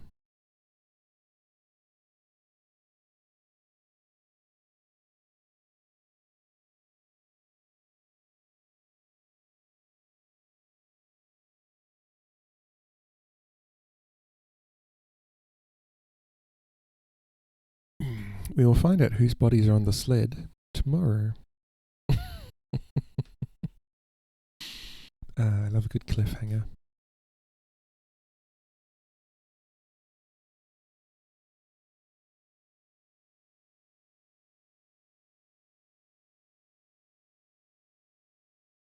Sorry, I'm just looking at Discord. Okay, so it's bang on 2 hours pretty much. This book's great for reading on stream. It's like 2 hours a chapter pretty much. Although one of the chapters was a bit long at like, I think it was 3 hours, but mostly they're like 2 to 3 hours. It's pretty good. The author's very consistent with the chapter length. I don't know how he did it. Who is on? Who is on? We've got, start from the bottom. Stoic Mom. Mountain Settler. Acid's on, but Acid will probably be. Had your nose stuck in house hunting? How'd you go, Asker? I hope you found some nice places. Fascinating Fangirl's on. I don't know how long she's going to be on for. Jess Chick's on. Wolfie the Scriber's on, playing Diablo 4. 4 lined up to you tomorrow.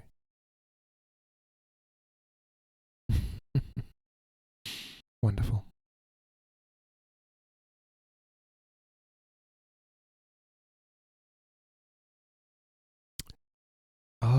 Code Channel's playing Mega Man X.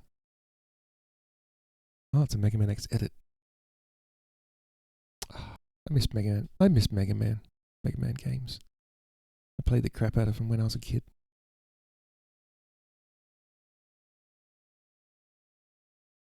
Who else we got? Oh, you're very busy. Retro for the win. Yeah.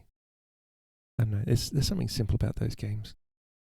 And plus all the pixel art is very pretty and, not as pretty as modern pixel art though. Like some of the modern pixel art's just like the animations. They've like really developed animation techniques. Like sub-pixel animations, and like they've taken it to the extreme. It's really good.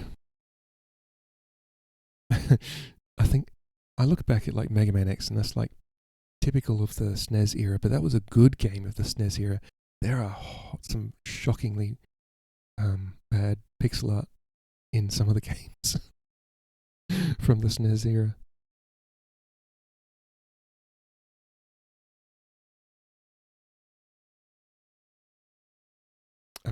Sorry, chat, I'm just looking at who to raid.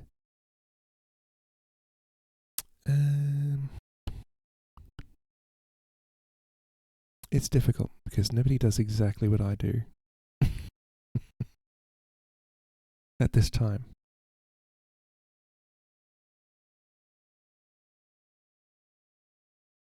So I'm always just like, let's just raid Ari, but Ari's not on. So I might maybe Jess. Jess is just chatting. Oh, ad. Wait for the ad. Stupid ad.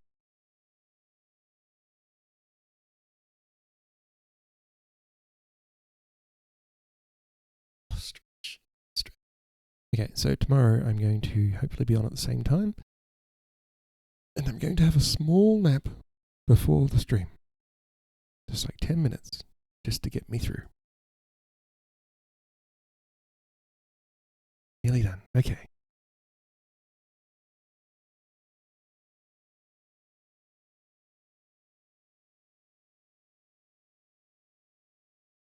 Watch while you're at work. You're going to have a busy day if you're working. What's Fangirl up to? Yapping? I might raid Fangirl. No rest for the wicked, or for Asker. House hunting, then 12-hour shift. Oh, no, that's brutal. I hope you get a bit of sleep in your shift. Small nap. Small. Yeah, alright. So, Mayo. And look who's talking. You will probably. Oh, good. How you doing, Mayo? I was just looking for somebody to raid. I'm thinking raiding Fangirl. Fangirl's just yapping. Your heart is tingly. Oh, bless. Your tingly heart. That's good.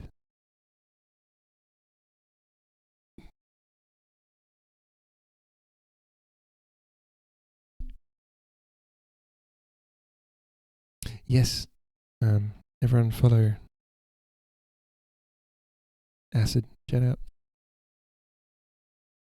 Glory to you and your house. Glory to you, Acid. Acid's been playing Clair Obscure.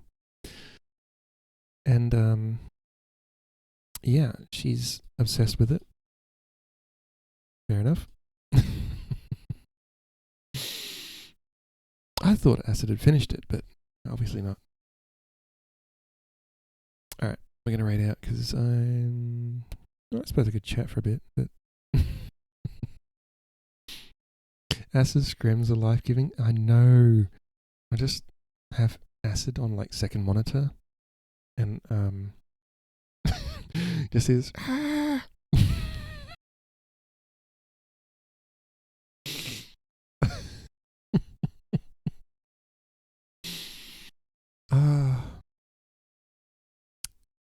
I don't know why Acid's just lovely. Just a lovely bean. So yeah, definitely follow Acid. Especially when Justin winds her up. Oh my god. Watching Justin wind Acid up, she's like, Justin!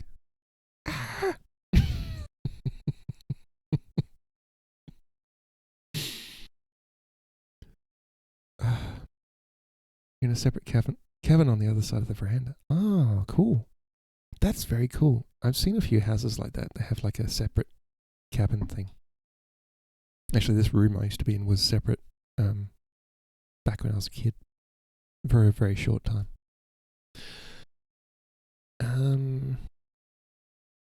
Mother-in-law suites? Yeah. Granny flats in Australia. Although usually granny flats are further away from the house even more.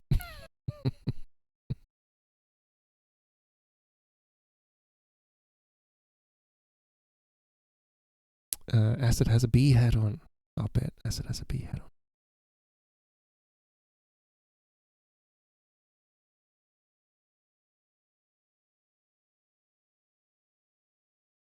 on. A bungalow or teenager retreat. Yeah, that's what I wanted when I was a teenager, but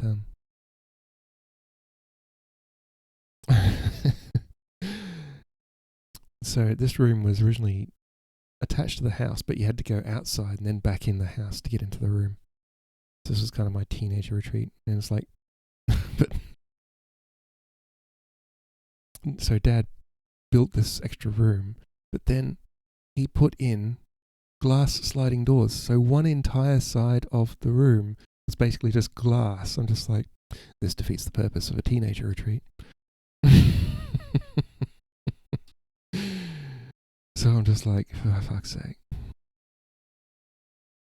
Anyway, Dad eventually just built the back of the house in and like built everything, and so that's fine. Bigger house. More house.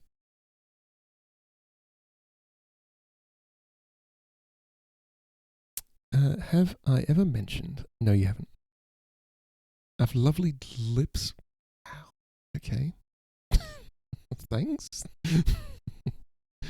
Actually, I remember one time Kitty said, "What lipstick do I use?" And I'm like, I'm not wearing any. But thank you.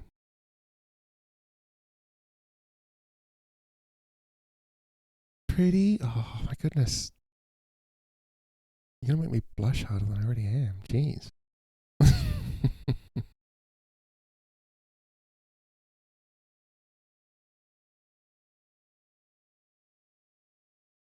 Aw. This is the part where for a smile? Yeah, I'm smiling, of course. I am smiling. This is me smiling.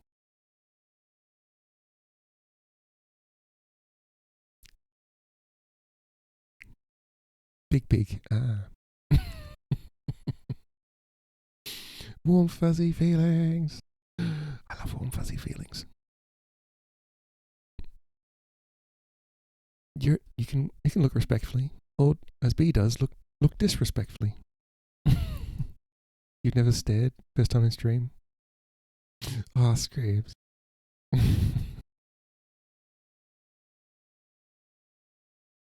Making me want to fire up a game while I wait for Ari. Don't know what I'd play though.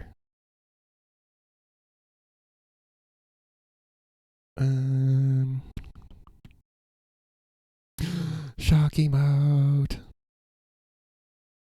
WoW time? Oh no, I want to raid out.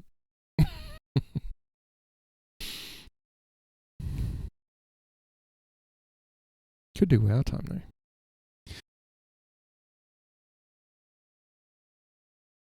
Oh, Kitty.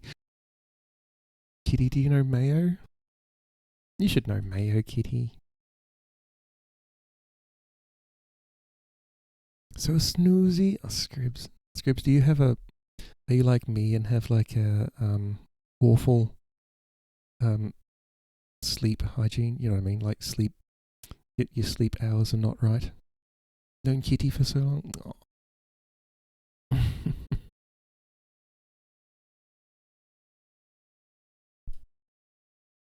Because there's got to be... What is it? It's got to be morning over there, shouldn't it be? Let's have a look. What else we got? Let's do a refresh. I like raiding into Ari because it's like a no-brainer. You just raid Ari. 9 a.m. So EP at 9 a.m. I sleep well enough, but Ferret gets up at a ridiculous hour to go to work. Oh yeah, and your sleep's not finished, so you have to go back to sleep. I get that.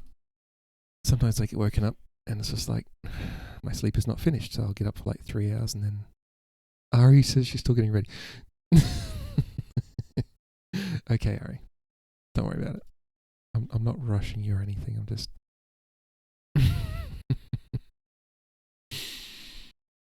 I'm just moaning to the wind. I'm pretty sure it did, but when the names get shortened, I second guess. What if it's a different mayor? Memory's balked, so I play it safe. Ah, okay.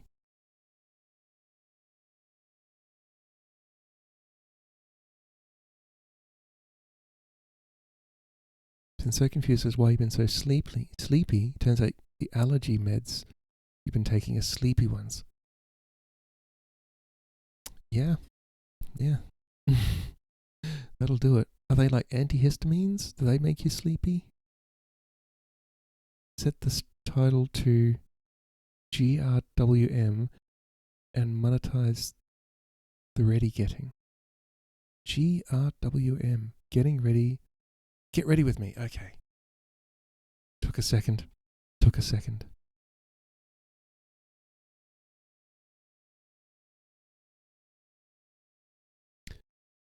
Everything makes sense. Yeah. You knew Scribs before they were married.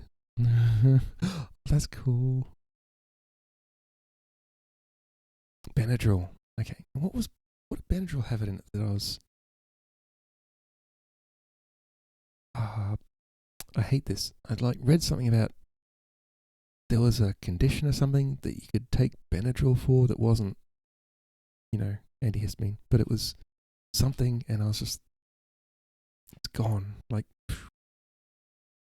sands through the hourglass. Kitty knows ferret, and Ice loves Ben. Ah. Bless. What have I got? What toys have I got? Tangier Dungeon. Let's see if it still works. Yay, it does.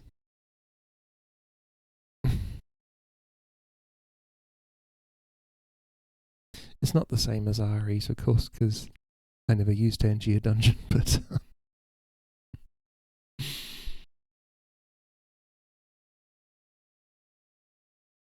and I haven't used it enough, so we've never seen the dungeon I made specifically for Asker.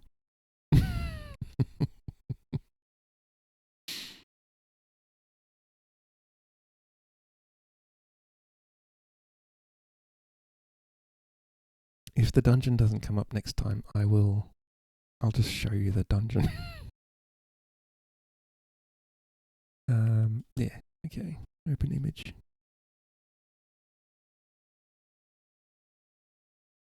For the beats, you're not prepared. for the beats.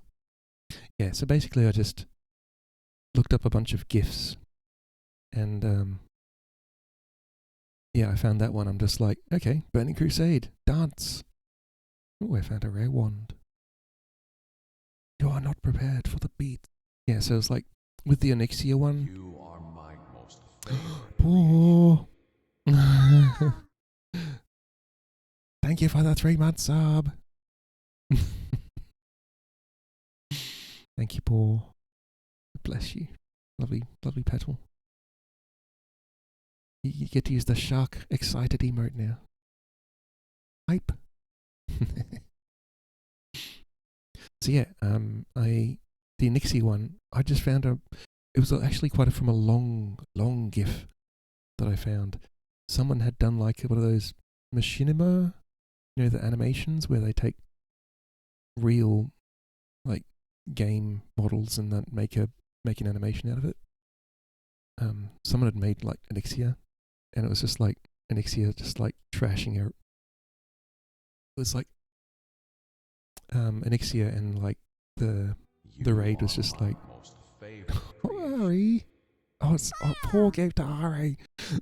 There's Ari. Look at the face. Oh, look at the face. Ridiculously pretty. Yeah. And it's just like Onyxia just You are my most favorite creation. He gave a gift to my bot.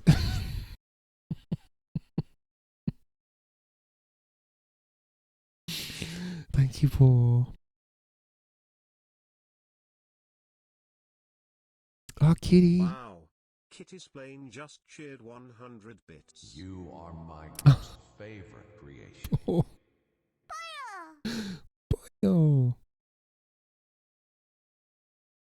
Oh my goodness, Paul. Started a hype train, which is my first in a long time.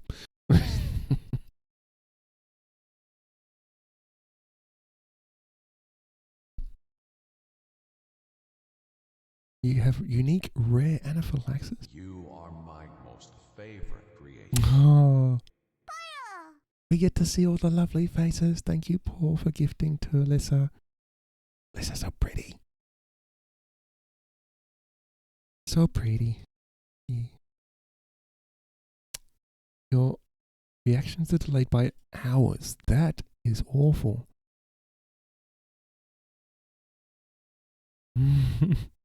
This reminds me of the Green Bars song. What's the Green Bars song?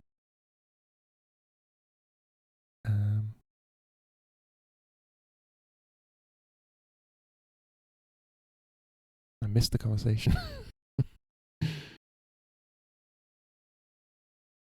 Oh, the Benadryl. Okay. Cool. That's all right, Paul.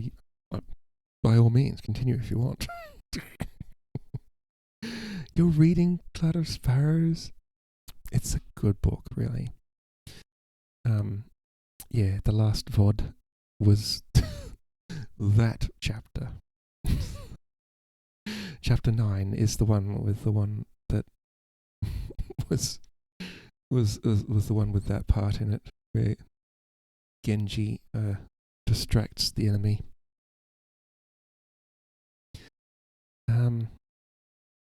Scribs. If I accidentally eat something you're allergic to, then it's pretty good since you can take meds to prevent an allergy.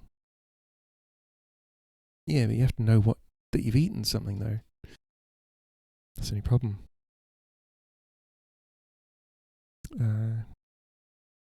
Alliums except garlic, capsicums, salmon, venison.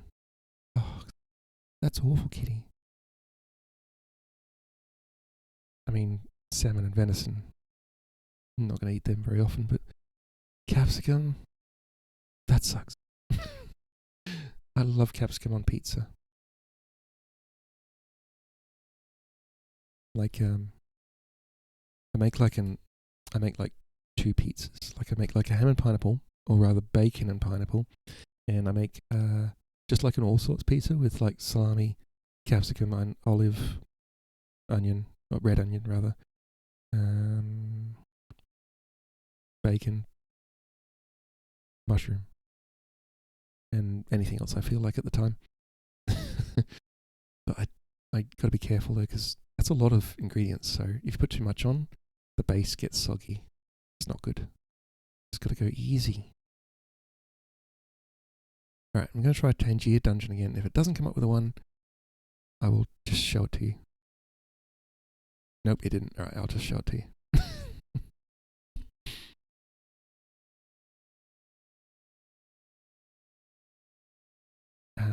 It's sometimes helpful. Bit into a chicken wrap, but it pickles. You're allergic to cucumber?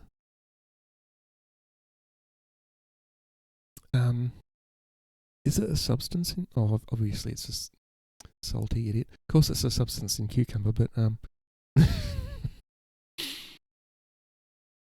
just remember there's like some people can actually taste like bitterness in cucumber, whereas a lot of people can't. Like, I'm just wondering if it's the bitter substance that you're allergic to.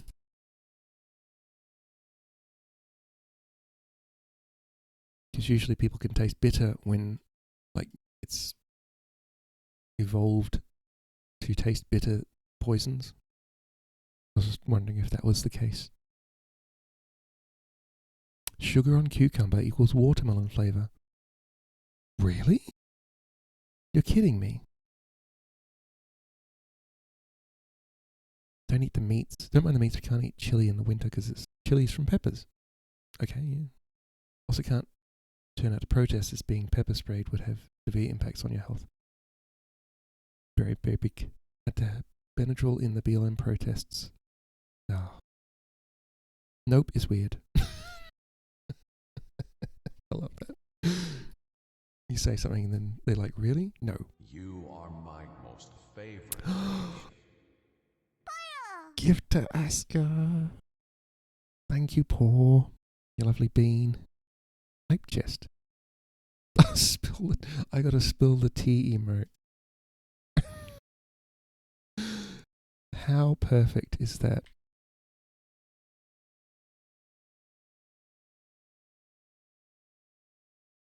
If the hype chest banner goes away, I might be able to use it. I'm using my OBS chat at the moment. Okay, there we go. For some reason they thought that it was a good idea to put the banners over the emotes.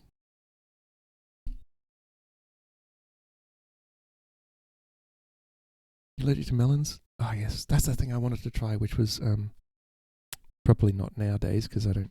Although I'm gonna move out.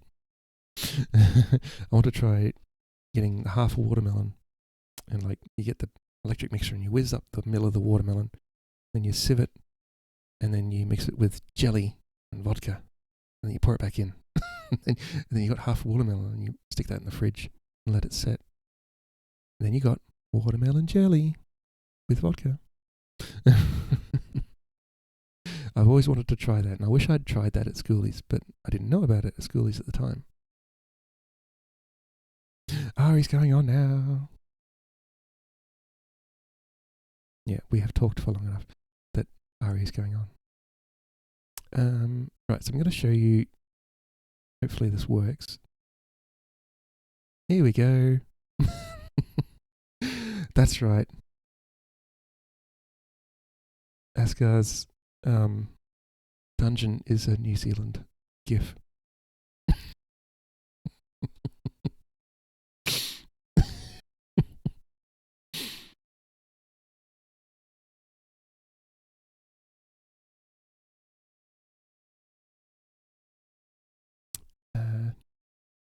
Have done is winner? Yeah. Secondly, we have to specify I have food allergy, I cannot have peppers, food arrives with some form of pepper. Banana peppers? Oh, right, yeah, all peppers.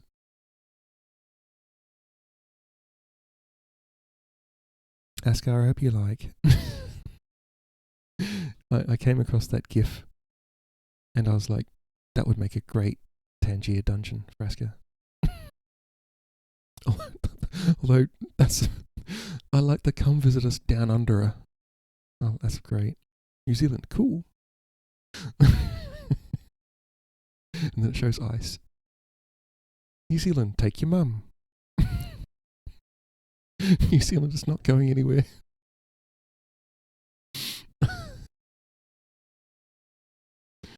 Oh, that's pretty good. Like Lord of the Ring. Very good.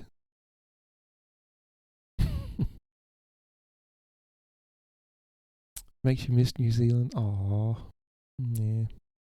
I haven't actually been to New Zealand, but I had plenty of friends who have.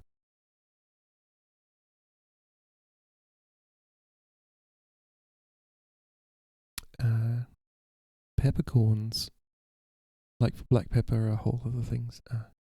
Lying on your side and Ollie is lying on you. Oh no. One day, yeah. Well, hopefully Ollie isn't too heavy, Scribs, because I don't want you to get hurt.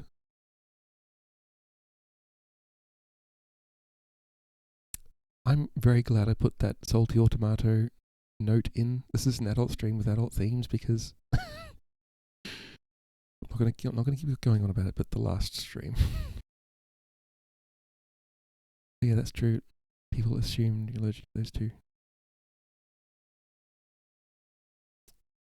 You also get it with onions.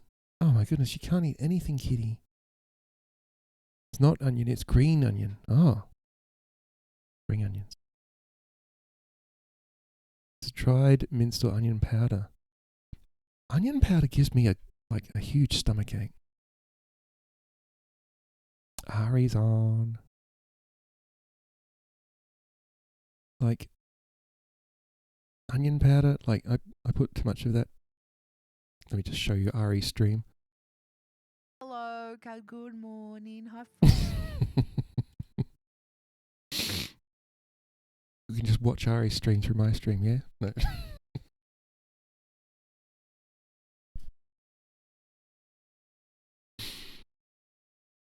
Yes, powdered onion and powdered garlic. For me, if I put more than a pinch in, it will give me stomach ache. So I have to be very careful. You're hungry now? I bet. Fresh, like chopped onion, fresh onion, and cooked well, it's fine. And also, I keep. I know you probably think of me as a heathen for this, but I keep like garlic bulbs in the freezer, and I just take them out and just chop them up when I want them, and then I put them in a glass with some boiling water, the chopped garlic, and then I have garlic water, which I can use to add to things. That's a very quick, probably very nasty way of getting garlic flavour, but it works. All the garlic oil comes out, and I just add it to like the soup I'm making or whatever. Obviously that doesn't work for things that don't use liquid like that, but yeah. If you like I've done that with gravy before. Like if I want to add a bit of garlic to gravy, I'll just, garlic up their noses. No, I'm out.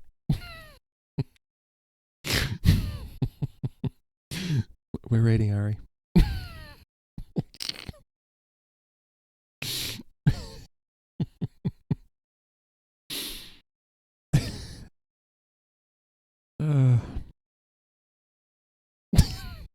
Oh, Scribs.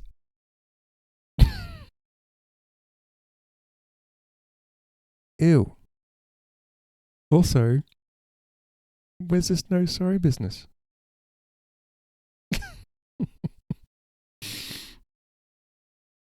What happened to no sorry, Scribs?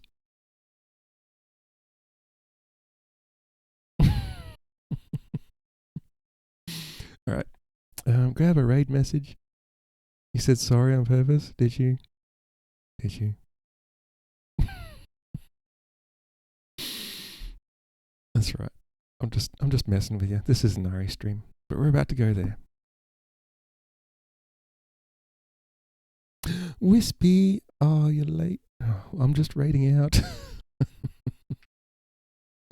That's alright, Wispy. You can follow us to Ari's stream. Everyone who got a sub, you can use the sub raid now. It's a salty raid. Look at the colours. I love that emote. It's the colours. I don't know. I want to do more with it. Like I want to maybe make it into a heart maybe or something. I don't know. You love garlic, but you take out the green bit that goes extra. Ah, interesting. Okay. Thank you for joining me. I'll be on tomorrow at the same time. I will try to get a little bit of nap before stream, and I can start stream and be all fresh. So yeah, I hope you've enjoyed the story so far. I give a little recap at the start of the stream anyway. But yeah. So join me tomorrow for the next exciting chapter. We get to find out whose bodies are on the sled. So yeah. I'll see you then. Bye everyone. Bye.